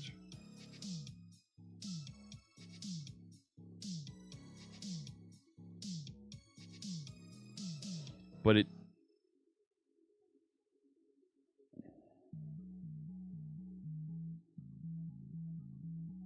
Give me a second here.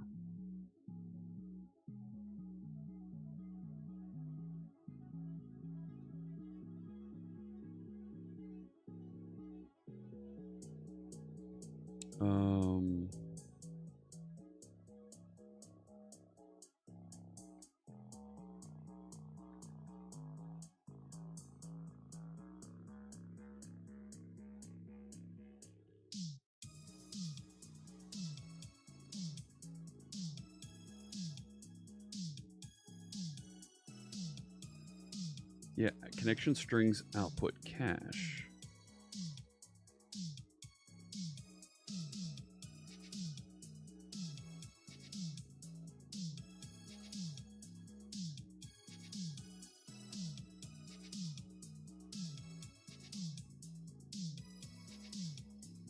Why isn't it?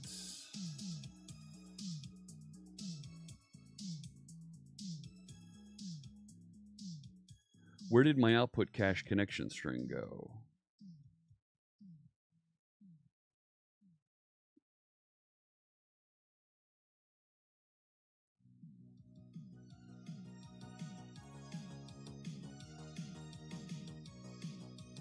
Like, that's where it says it's hitting.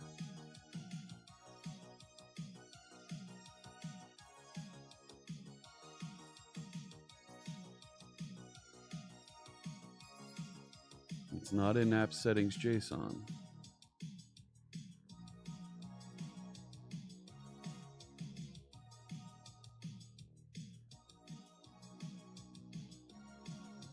And it says it's referencing a secret. When I look in secrets, oh, there it is. Okay.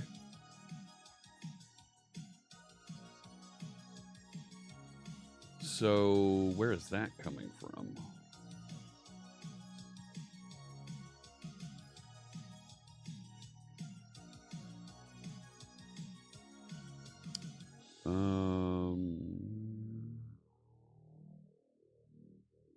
Is that in my bicep file?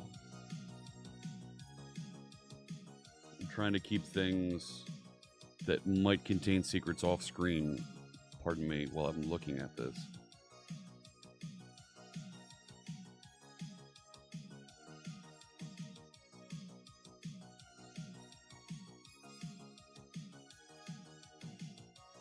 Yeah, there it is. No.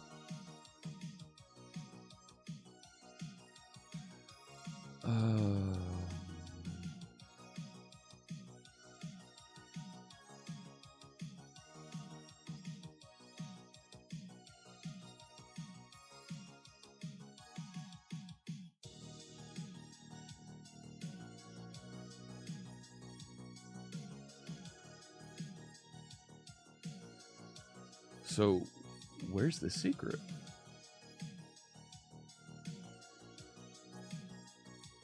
Like,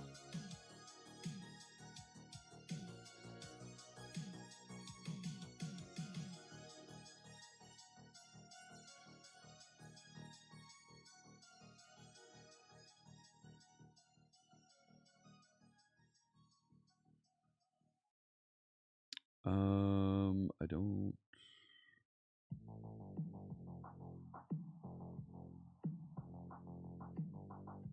No.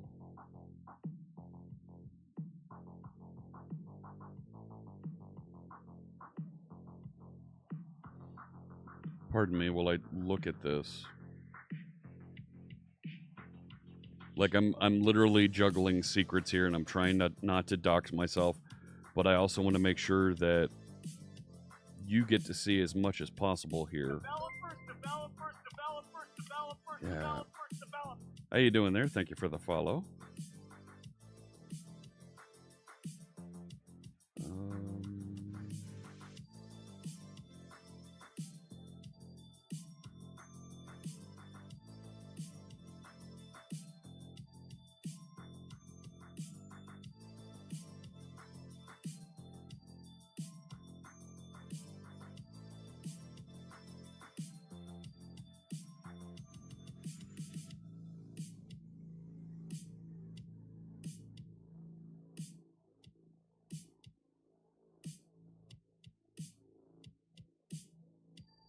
I think I found it.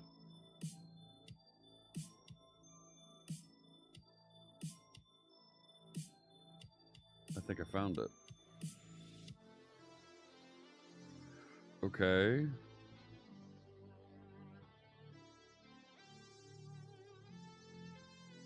It's in one of the config JSON files. All right. Let me try and fill this out and see where it goes. Like, I don't know.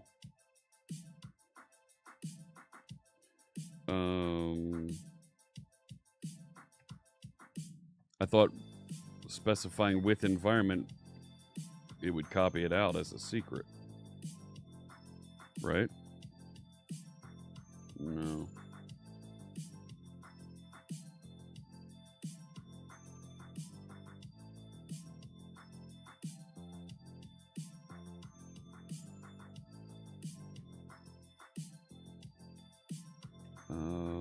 Next, my key.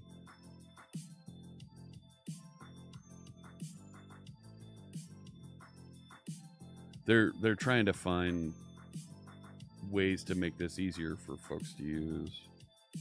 So, okay, there's a config JSON now.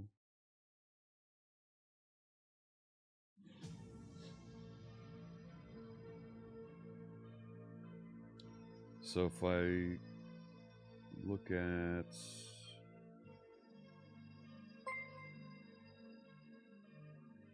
Chuck Beasley just resubscribed for 20 months. Hello, thank you so much. And I'll make another donation to the American Cancer Society. Much appreciated.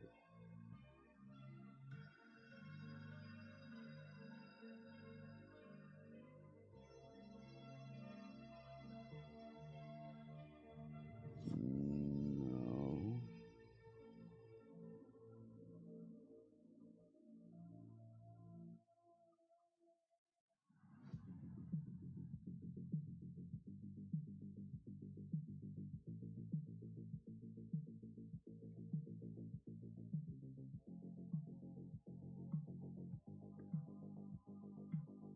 It's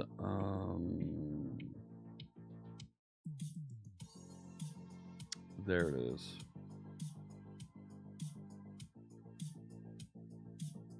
What the heck is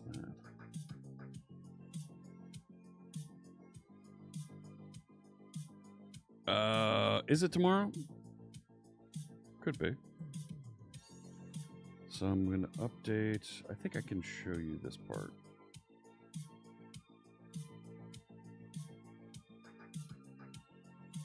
Nah, not yet.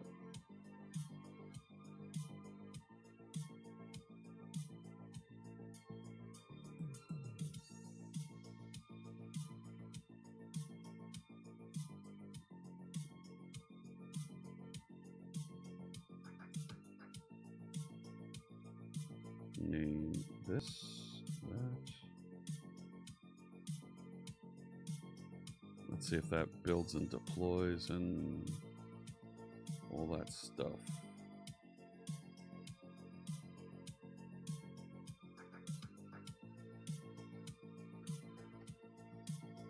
Sorry, these are keys and mappings that are sitting inside of configuration files that really should be managed out on Azure.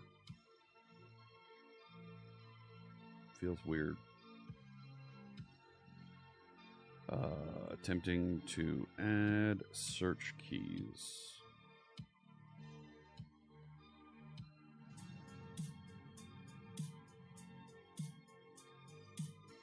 What?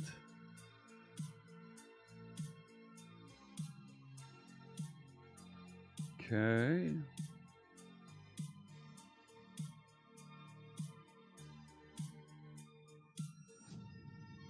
I think I can show this now.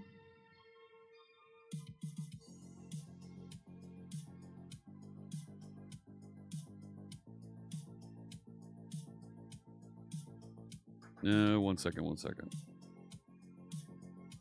Yeah, I thought I did. Left open the Visual Studio page that had keys on it. Flip over here, waiting for that build to go.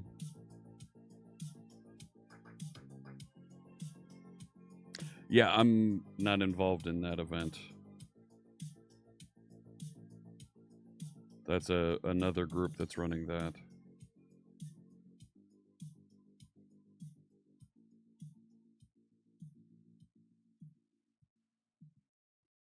So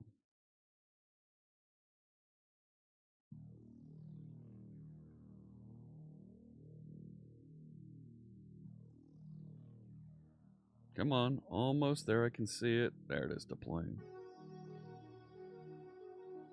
And I should see it push and update and put the value.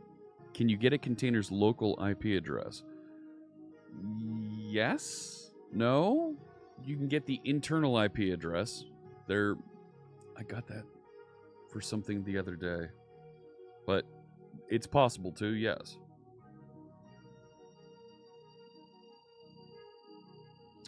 There's the keys, right? That's what I wanted to add. So I'll refresh the website. I'm going to search for foo. Really?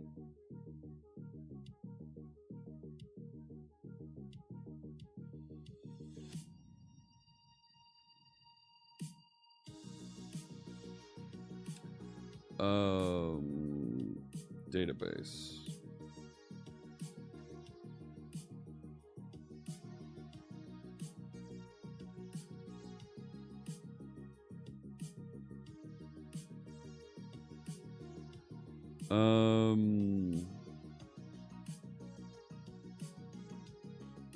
I don't want to swap.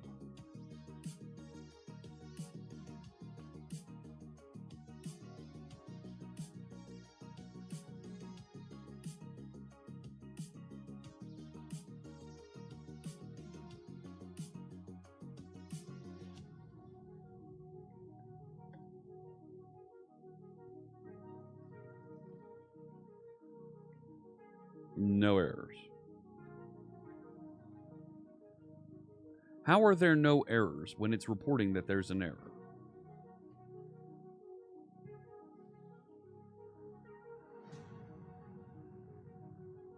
There we go. Value cannot be null, URI string.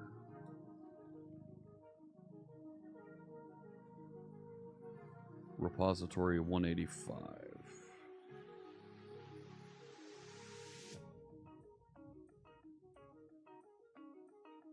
Trying to get search service endpoint.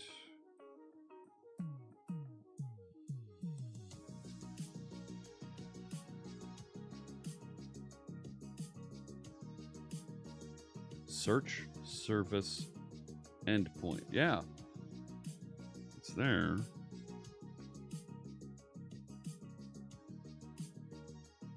It's not being passed in as an environment variable. It's a secret, but it's not an environment variable.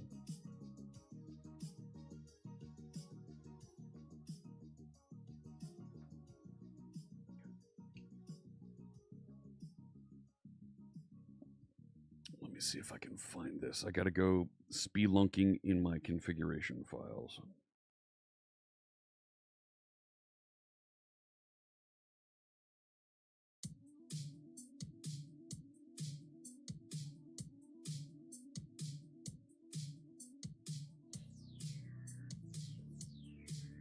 And if I look at the secrets values that it updated, the values are there. But those secrets are not being passed in as environment variables. Yeah.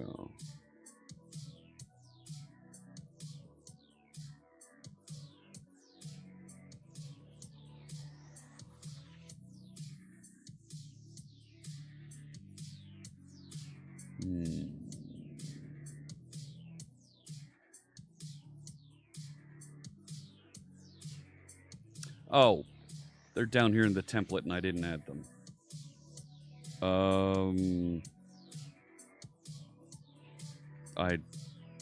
I'm sorry, I can't show this bit.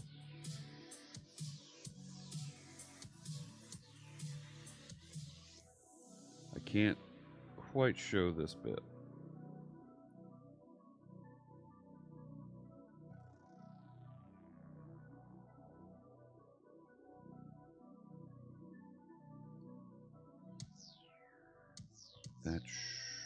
Yeah.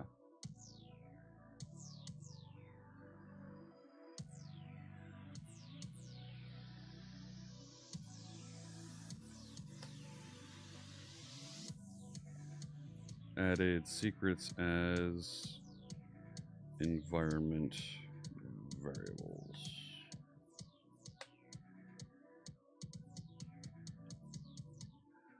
I'll have to document this and put together a blog post about this. I talked about doing that after. Have a good one, Johan. After the last update we did in here, and I'll go through and try and put that blog post together along with a little video to go with it, because this is what I'm doing here is not trivial.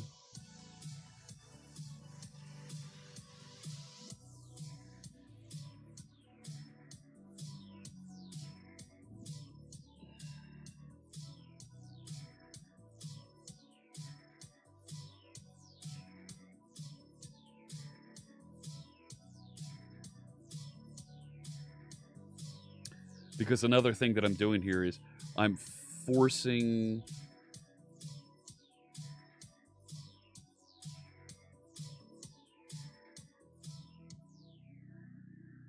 I don't know what that was. I'm forcing it to use bicep configuration that I've specified.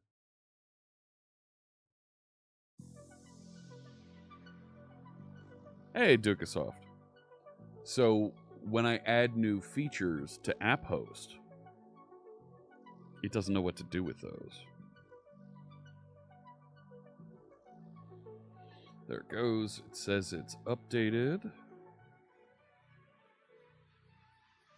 Right?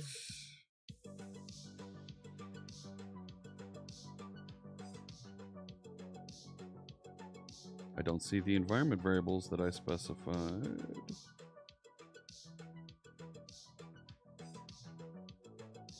But you say you completed the job.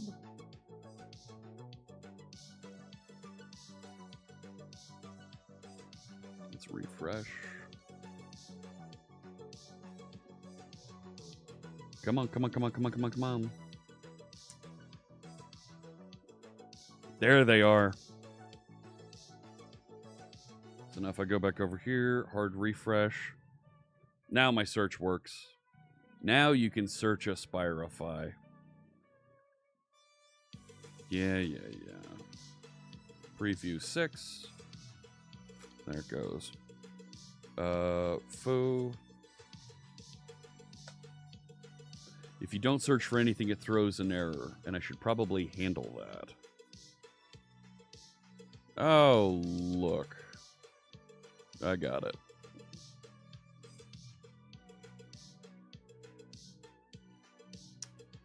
There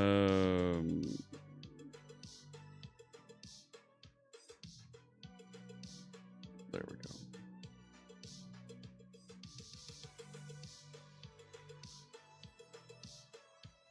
It's so rare that I get a bot.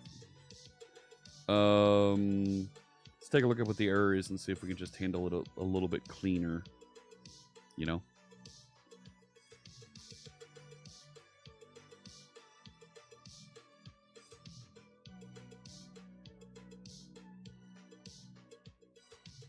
No, you're not going to show me?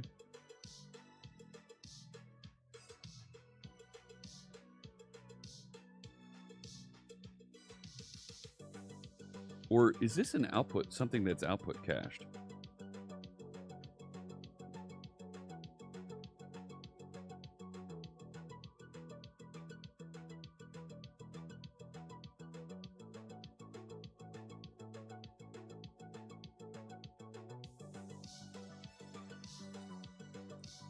Right?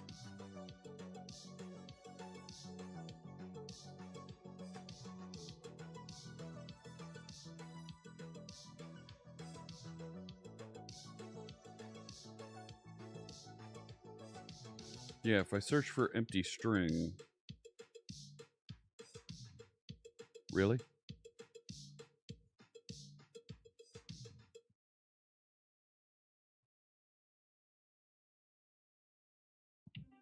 Really?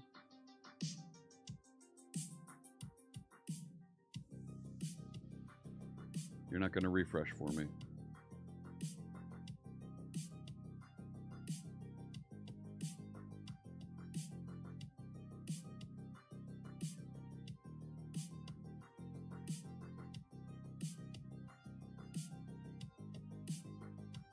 Okay. I'll run it locally and break it. Undocumented features. Yeah. Banned terms and phrases? No. Honestly, I think I can probably...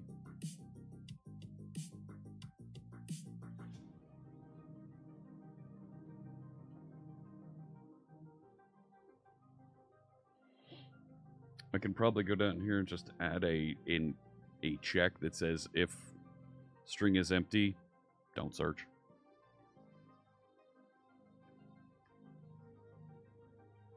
Yeah.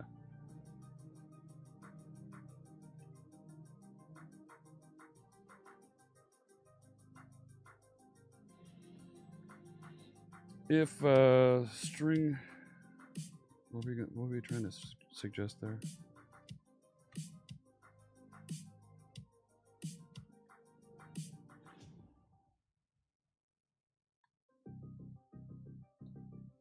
Go on.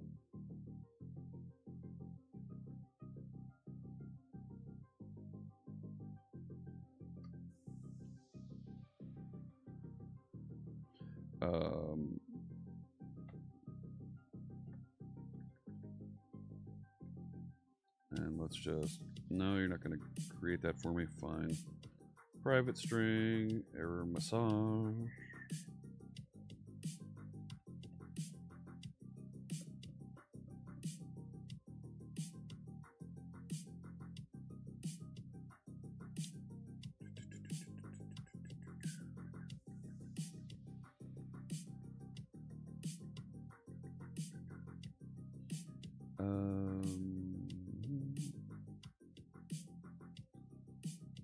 If string is null or white space.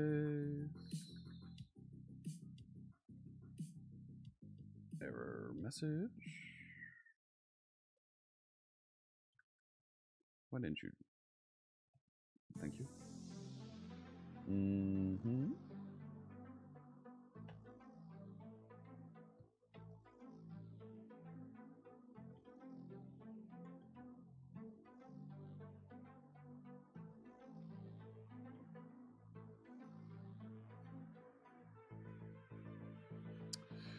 Dun, dun, dun.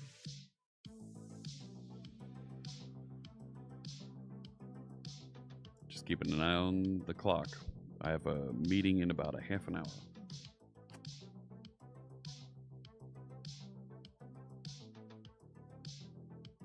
You having fun debugging this morning, High Tech Redneck? Good to see you. Updated this path in the library, republished it. Random things are breaking. Oh, man. And time to go create some unit tests.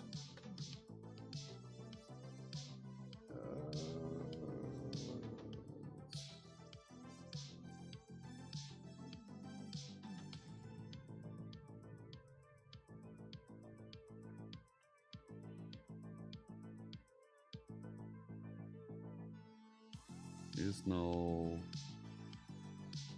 or empty error message.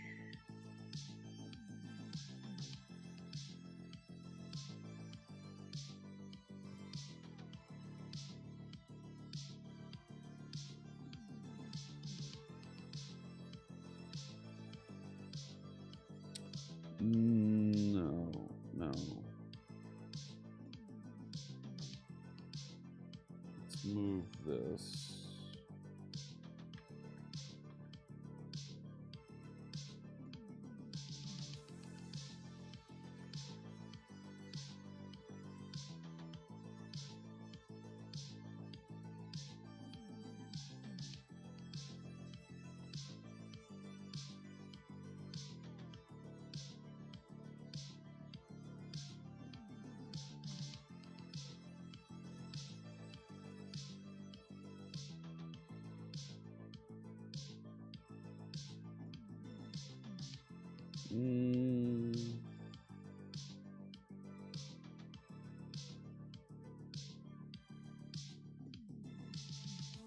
That's okay. Okay.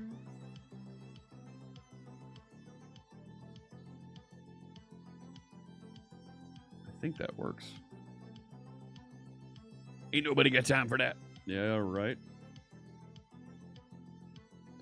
No, forgot to close that. Yeah, don't have time for that, but plenty of time to debug and fix through these. Need any help fixing code? No, I'm doing all right, Morgan. Thank you for asking.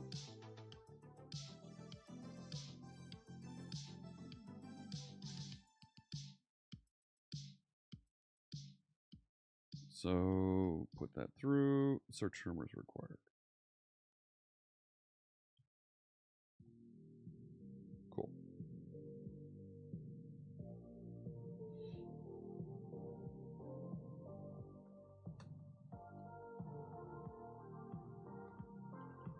Just push that up. Hey there.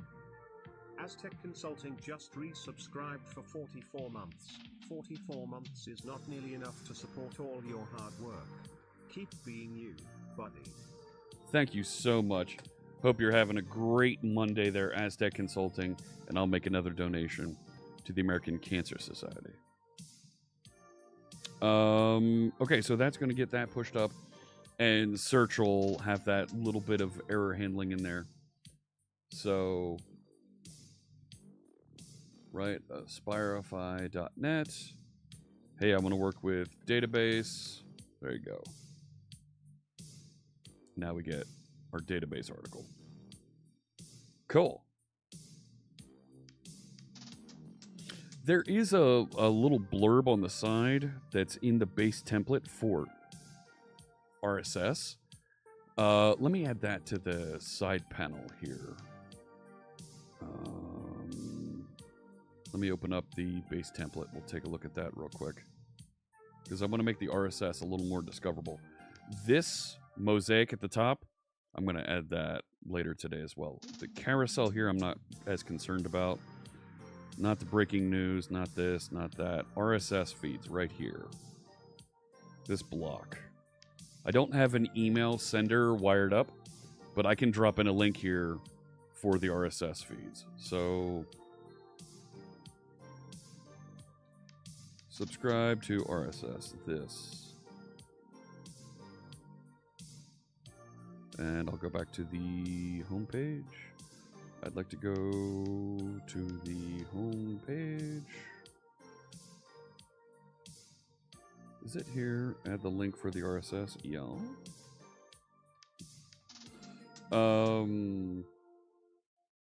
It goes in the featured block on the side.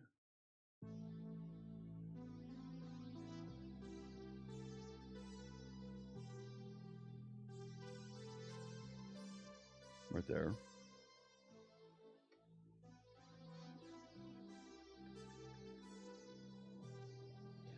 I'm going to take out the form.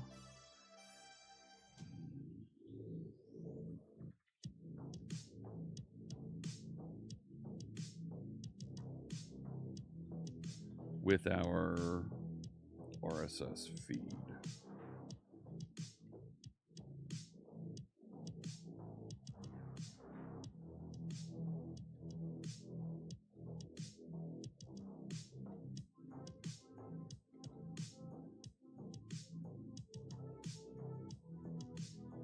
And we don't need the form.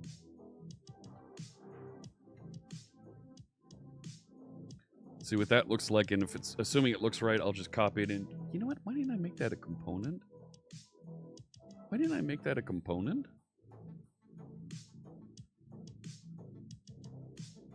Let me do that. That. Like, that's perfect for a component. That little bit right there.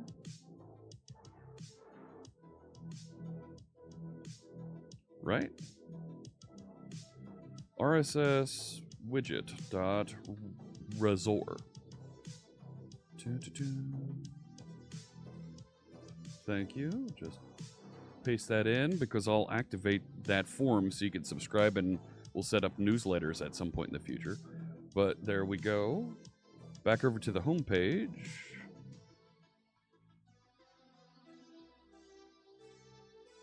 RSS widget.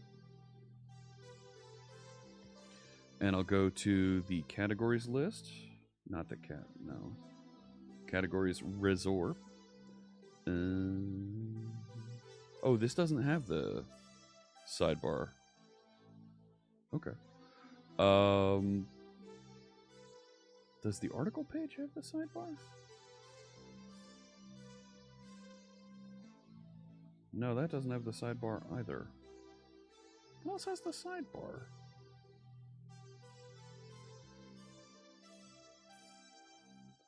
So there's that. I think the about is supposed to have the sidebar. No, that doesn't.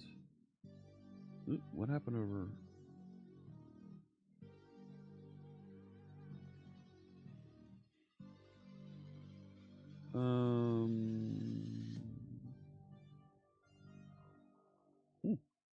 I guess it's only on the front page. Okay. Oh, and I also wanted to make the videos link. The videos title here. Let's make that go to there.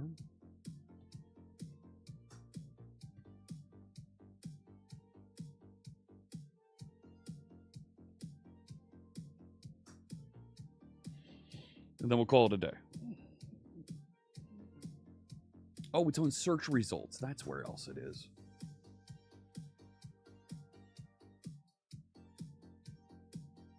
Yeah.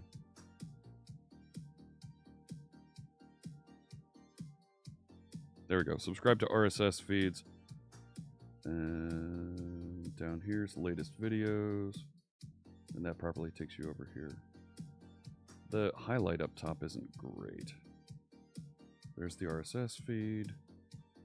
Oh,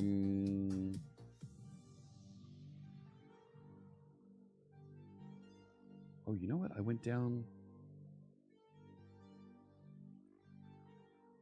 The category pages are output cached, so they don't have the search bar.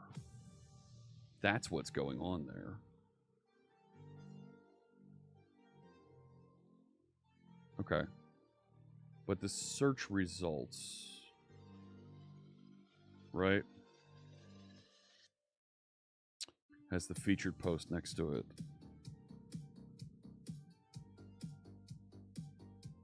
Right there. Ta-da.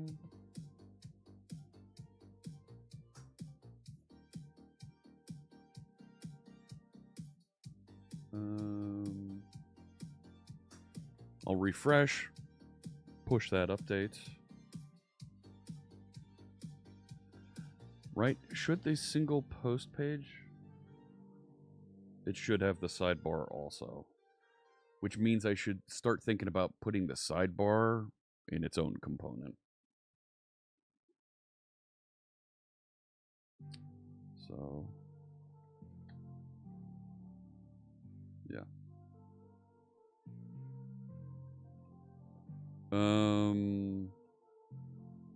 Right, so the single post has, from the template, has the featured post, some popular posts, some subscribe, and then tags.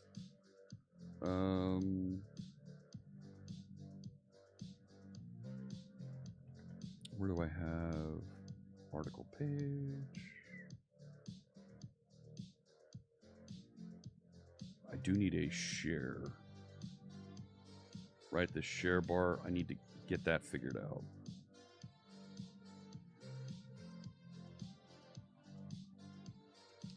Let's take a look at this for the sidebar and put the sidebar on the article page. Content section, and call LG8, yup. The post.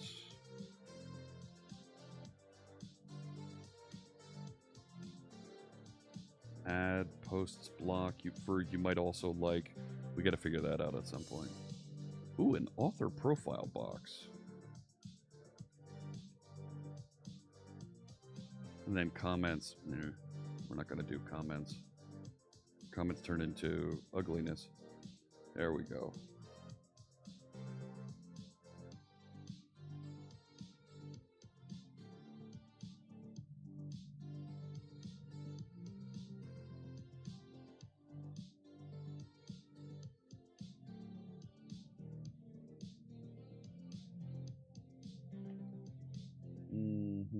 There we go. Okay. Text boxes, single post. That's going to be the LG. Right? And then here's where. And how did I do that on the home page?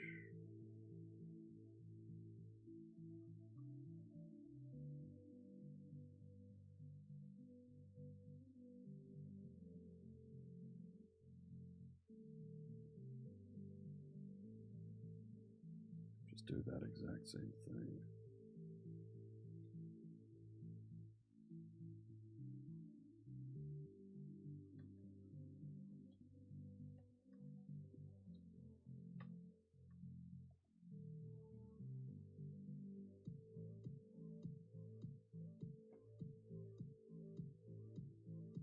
So that closes that sidebar.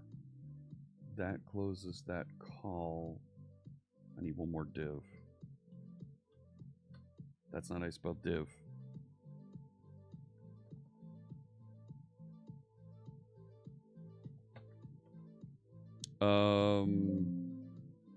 Yeah, edit code.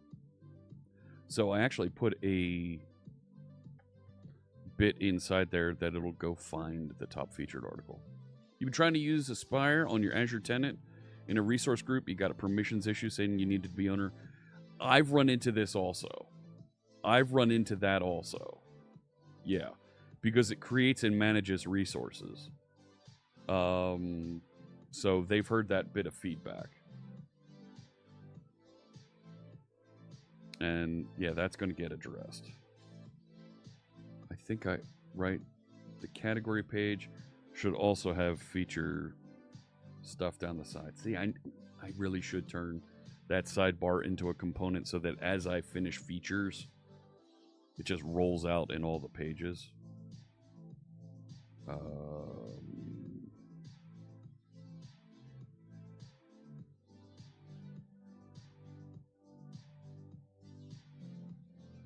I put it on an individual article page. There it is.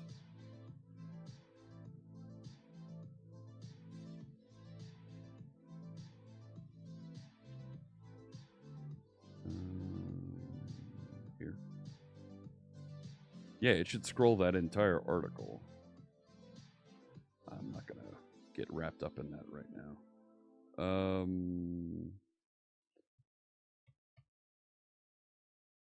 Let's take this and create the sidebar widget.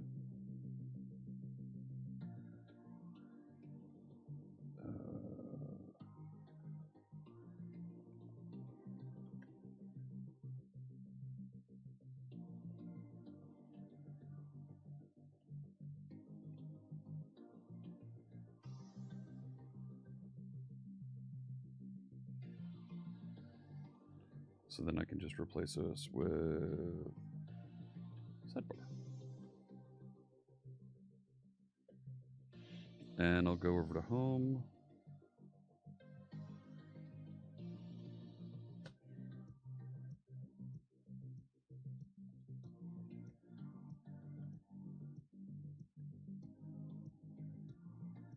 And get rid of that other div. And it was on search results was the other place I had it. Oh, 15 minutes.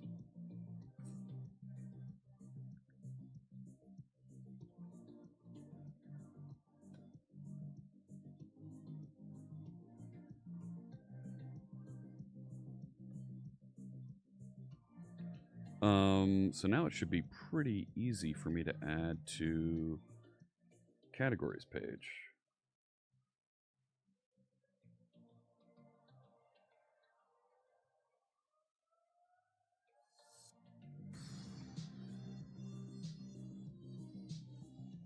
Right, so there's the end of call LG8.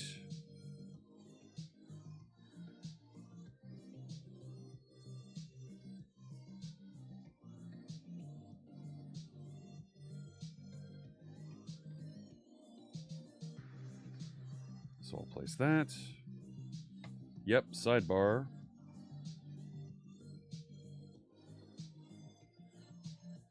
And close that div. And now it should be on the categories. I'll need to do it to the videos page, which I made slightly different.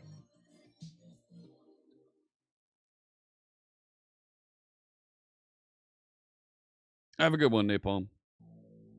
I did have an issue with it. So, and you had to have it log in with the appropriate user to your Azure configuration to get it. So if I go over to categories, there we go. My featured sidebar continues to flow through. The article, it's there. Okay. Let me put it on the videos page, which runs exactly the same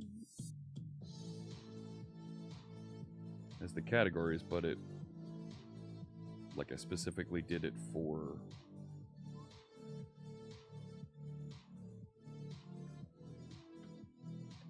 videos.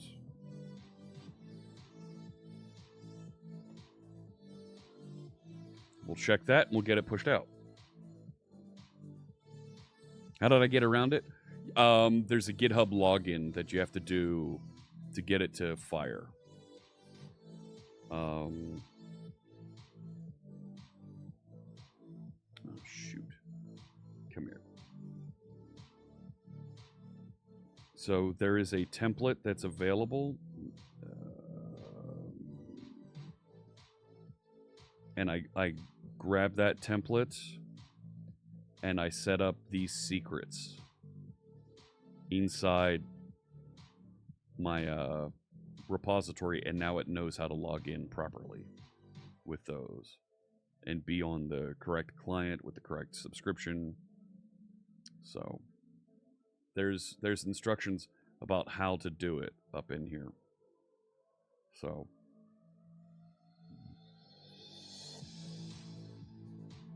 yeah.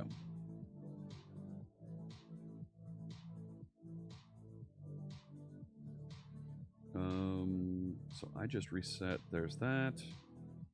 And now I go into a category, and now I have my featured post sidebar. It's not sticking. I'll need to figure that out.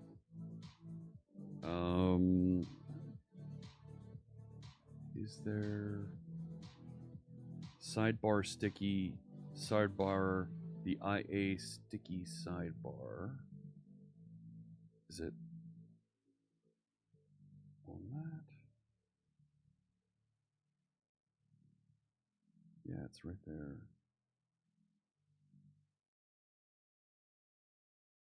Like it right, it should stick to the top, but it's not. I'm not too worried about that for right now. Videos, it should be there. Yes. So the sidebar content stays. Right, even when you bring up. And when I go into a view here, like you'd have on a phone, that featured post and the subscribe are there as you scroll down. Fantastic. Let's push out that update and call it a day. So we're going to add a Spirify web components.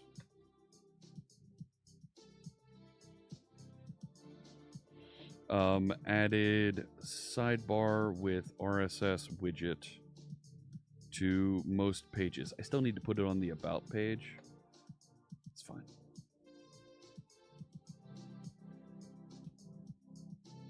Right. And I'd be willing to bet it's the exact same syntax. Sidebar. Yep. I can probably do that real quick.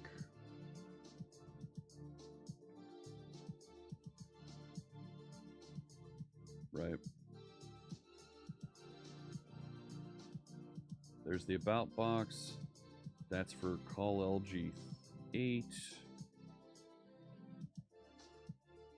You know what I want. That's right. You don't know what I want.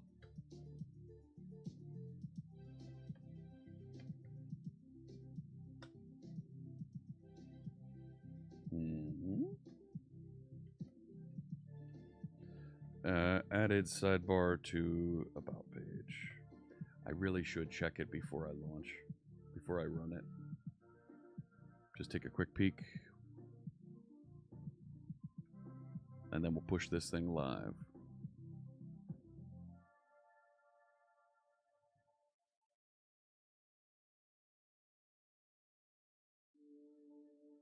Yep.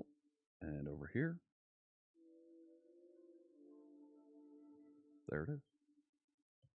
Fantastic.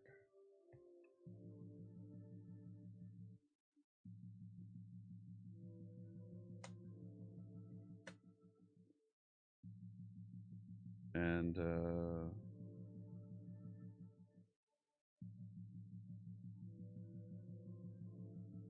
so there it is, about to finish deploying it. Yep, done.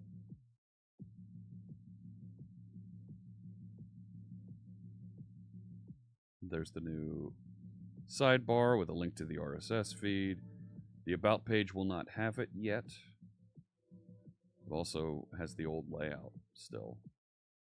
I should purge that from cache.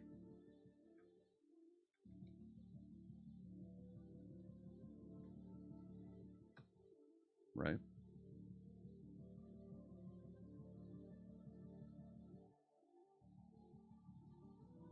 still not going to be right. I'll want to purge it again. But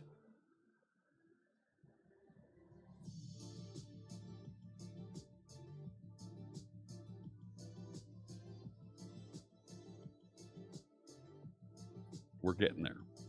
We're getting there. It's looking... I think it's looking a lot better. What do you think, chat room? Huh? We're going to add the mosaic to the top of this. I'll do that offline.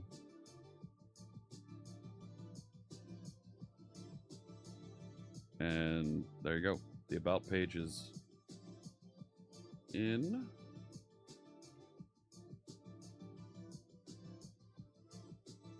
Delete that.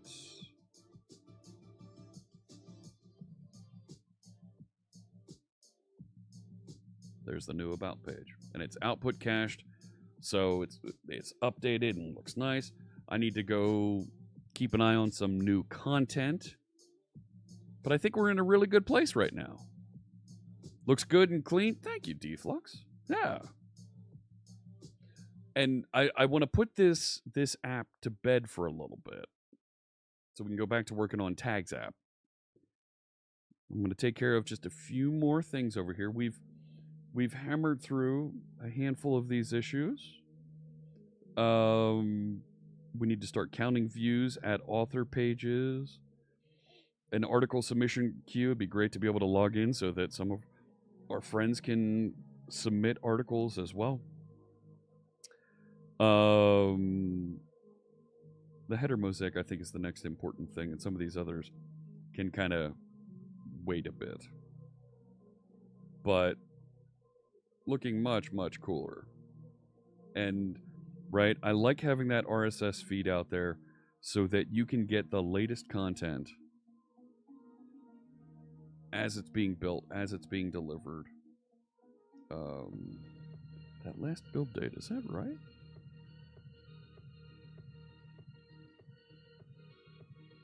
Is that right?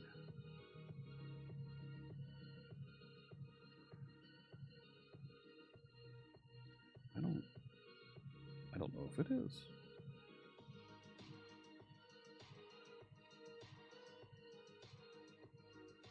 I bet you that's cached.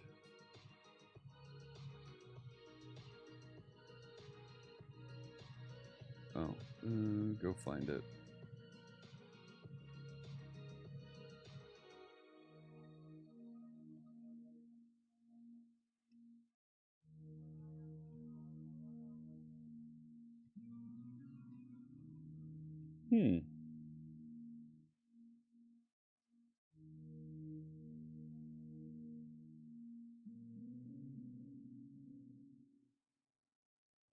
Why does it say April 26th?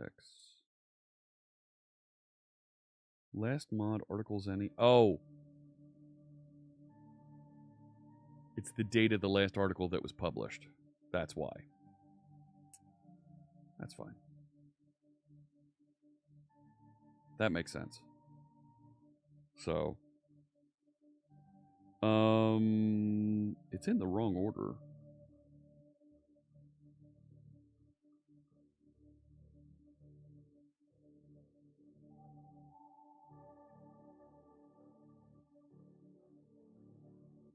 Right?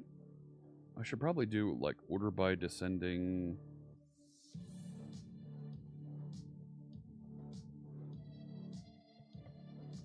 Right?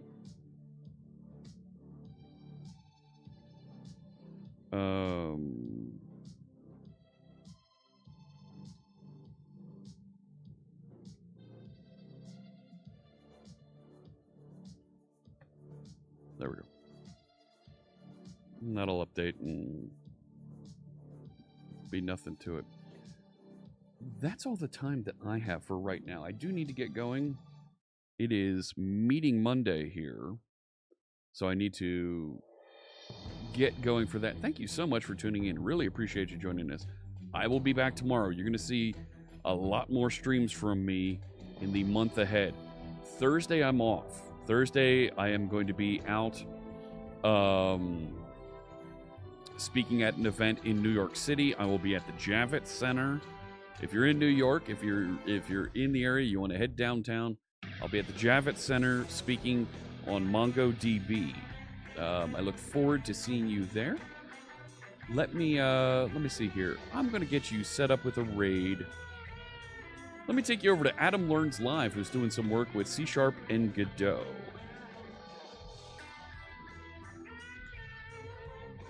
There we go. Much appreciate. Those of you on Twitch, hang in there. You're going to get on the raid train. Those of you watching on YouTube, thank you so much for tuning in. There's great videos from previous streams, from other content that we've built in the channel just below, or maybe it's over on the side. Either way, thank you everybody for tuning in. I'll be back tomorrow. We should be back on TagsApp, and we'll be working on the local install of TagsApp with .NET MAUI. All right? Have a fantastic rest of your day. I wish you good health and good coding.